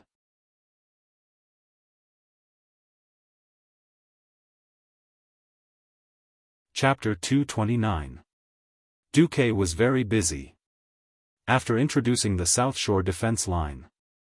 Originally, he would have continued with the military discussion. In his imagination, in the next week, all the big shots would be discussing the same thing, which path the Horde would most likely come from, where they might attack, and how to quickly mobilize the Alliance's army to that area. It was autumn harvest time, and not every country was called Lordaeron. Not every country had enough food reserves to feed the entire country for a year. For Gilnis, Alterac, and a few other countries, they had to at least block the damned Horde outside before their important hinterland and crops were trampled. But Duque was invited away. As one of the only 2 Breaking Dawn wizards in the world, Antonidas was a very special existence in the Alliance. He hoped that Duque could participate in an exchange with the Kirin Tor Council. The Kirin Tor Council was fundamentally different from the Tirisfal Council that Sargeras had destroyed. The Kirin Tor Council only governed the Dalajan Kingdom, while the Tirisfal Council was a world organization that mainly fought against demons and prevented the abuse of magic. Duque couldn't refuse his request. I've already asked the Chief Commander for leave for you. Although I'm a little sorry, the Kirin Tor Council hopes to meet you in the Dalajan. I'm sure you're familiar with teleportation portals? Antonidas, who had a long white beard that almost reached his belly, chuckled at Duque. Duque nodded. Then, arcane energy flowed out of Antonidas' hands. Spatial lock, arcane energy harmonization, spatial scan, a series of small enchantments dazzled Duque. When he counted to 3, Duque stopped counting. Anyway, the system genie had already recorded it for him. He would study it slowly when he had the time. When he stepped into the purplish-red portal that seemed to be breathing and contained a strange arcane wave, Duque immediately felt the difference in magic between him and Antonidas. With the help of the system, Duque was already very strong. In terms of equality, there was a huge gap between them and even Morning Star wizards, let alone Breaking Dawn wizards. Antonidas had only used the strength of a Morning Star to open the portal. Duque also knew how to teleport. However, when he was traversing through space, Duque was more like playing dodgeball. He carefully avoided one unstable space after another during the high-speed teleportation. He would rather take a long detour than take the risk of passing through any unstable area. Antonidas, on the other hand, was different. Apart from those terrifying black hole-level spaces, all the spatial rifts and space obstacles were driven away by his magic power. For example, when Duque encountered a mountain, he would circle around the foot of the mountain, while Antonidas would directly open a tunnel in the mountain. Well, it was the kind that could be completed in an instant. How could they compete? When it came to the use of spatial magic, this revered old wizard was definitely the most reliable after the death of Medivh. Duque had also teleported himself to the Dalajan.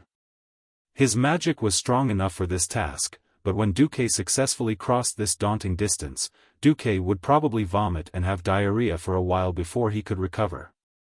Antonidas's teleportation was as peaceful as Duque's ride in the elevator before he transmigrated. Personally visiting the Dalajan was a magical feeling. If there was any place in the human kingdom that could be called a miracle, it would be the Dalajan. Located south of Lake Lordaeron, this wondrous city was a combination of wisdom, power, grandeur, beauty, art, and mystery. It was the most dazzling pearl in the entire continent. Even though the Lordaeron kingdom on the northern shore of Lake Lordaeron was equally beautiful, compared to the Dalajan, it still lacked the extraordinary sense of miracle. In the past, almost all human mages in the world studied the arcane spells they learned from the high elves in this city.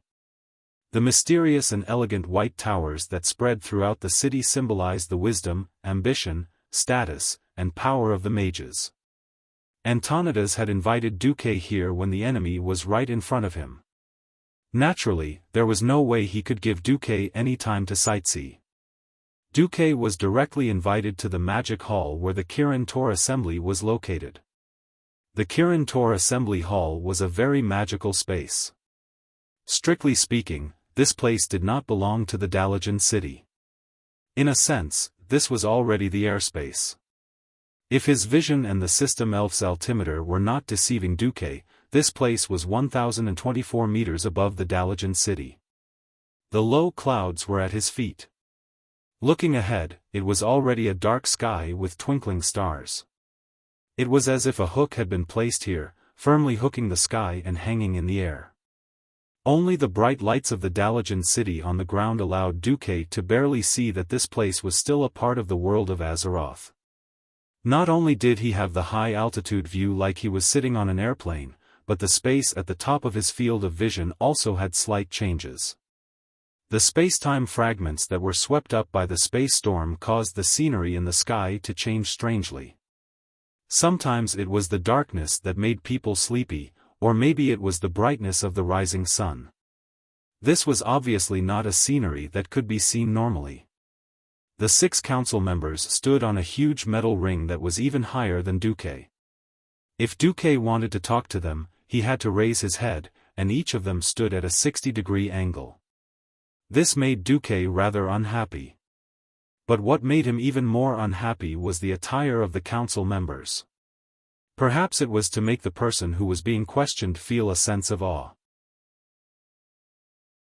To outsiders, they could only see a purple headscarf embroidered with the symbol of the Dalijan kingdom and a huge cloak that covered their entire body. Everything else, such as their body shape, face, and even gender, were concealed by their clothes and magic. What the hell is this? Are they inviting me to be judged? Duque was furious. Antonidas keenly sensed Duque's anger, and he apologized. I'm sorry, the Kirin Tor counselors are all selected in secret. Because we have a more democratic national system, the votes of the counselors on key matters will affect the policies of the entire country. So in order to avoid being bribed, threatened, or any other kind of pressure. Other than me, as the chairman, they all use this method to meet outsiders. What angered Duque the most was not this, but the look in their eyes. In their eyes, there was no such thing as a deputy chief of the alliance, only a lowly sky mage. Enough! Duque shouted, causing the 6 counselors to tremble. I am not a Dalijan mage, and I am not a prisoner here to be judged. Raise my chair. Take off your masks. It is basic etiquette to show your true face. If you can't even do this, I will return now. The Alliance will not be unable to defeat the Horde without you, Dalijan.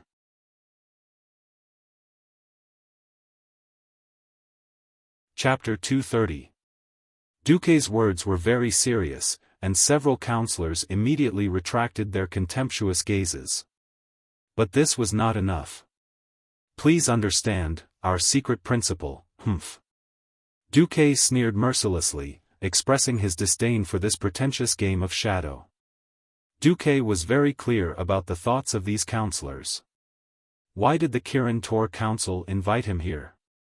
To put it nicely, it was to exchange information. Of course, this was the main reason, but there were also many secondary reasons. For example, after entering the Alliance, would Pharaoh be treated the same as a normal knight? Perhaps they felt that directly pressuring Noxus, who was originally a warrior, was a little too obvious, and the effect might not be good. So they first looked for him, who was younger and more familiar with the magical domain. Also, there was another important reason, Karazhan. As the Dalijan that claimed to be the only holy land of mages for thousands of years, they were very unhappy that there was a Karazhan in the south of the continent that could compete with them. After all, this shook the Dalijan's only transcendent position. However, Medivh was so arrogant that the Dalijan could not do anything to Medivh. Not being able to touch Medivh did not mean that the Kirin Tor Council could not do anything. That was why the Violet Eye was born. This was a secret organization established by the Kirin Tor Council to investigate Medivh and monitor his activities. It was a secret branch of the Kirin Tor Council that ruled the Dalijan. Their mission was to monitor Karazhan and its master, Medivh, who were filled with spatial cracks. To put it nicely, it was to prevent things from getting out of control. To put it bluntly, once Medivh fell, they would be the first to reap the benefits. In fact, even Khadgar was originally a spy sent by the Kirin Tor to Medivh's side. However, Medivh generously accepted Khadgar as a disciple. In the original history, not only did Khadgar righteously get rid of Medivh, who was possessed by Sargeras, but he also took good care of his mother's family, and helped the Violet Eye transport Medivh's treasures and most precious books back to the Dalijan. It sounded like, as a disciple, Khadgar inherited his master's legacy and had the right to do with it, right? In theory, this was true. But considering that Lang collected magic books for his good friend, Medivh, and also in order to create a new holy land of magic in the south, Khadgar's actions were very unkind. Originally, Khadgar was definitely a saint to the Alliance, but to the Stormwind Kingdom, who had spent a lot of effort to build Karazhan and provided a large number of magic books, Khadgar was definitely a bastard who helped others. But in that time and space, Lang also died, and later on, Noxus also died. The young King Varian had no one to complain to, and Stormwind also lost control of Karazhan. But now, Karazhan was in Duque's hands. The Dalijan still wanted to get their hands on it? Don't even think about it. This was why Duque was so unyielding. Duque ignored Antonida's explanation and said sternly, "Sorry, I'm a stubborn person. I also have a mysterious talent that allows me to see through appearances. For example, when I was still a magic apprentice, I directly discovered that Medivh was possessed by Sargeras. So, your so-called secrets are meaningless in front of me." As soon as he said this, the entire Kirin Tor parliament fell silent. Every counselor's eyes were filled with disbelief. As a transmigrator with the system elf, Duque easily locked onto his first target. It was an existence with the same magic circuit as him. Although the magic covered up a lot of the aura, those eyes could definitely help Duque analyze it with one look. He stared straight at the figure on the left. "Hiding in the shadows will bring shame to the name of the Sunstrider, Prince Kale, that's." Duque immediately heard a surprised gasp from under the man's mask, but it quickly turned into a chuckle. "You're right, young Duke Marcus," the mage replied. "Personally, I also think that talking to a dark figure is too rude for the Alliance's deputy chief commander." With a quick gesture and a low incantation, the disguise on the elf prince disappeared, revealing the gorgeous violet and gold robe he was wearing. As a high elf, Kale, that's had a full 100 points in terms of appearance. He had long, silky blonde hair that could sell shampoo advertisements. That head of golden hair that felt more luxurious than gold silk slid past her shoulders, matched with that incomparably delicate all-shaped face and the incomparably sexy red lips in the eyes of a silly girl. Perhaps a wink was enough to make all the girls who followed Korean dramas before Duque would be willing to jump into a river for him.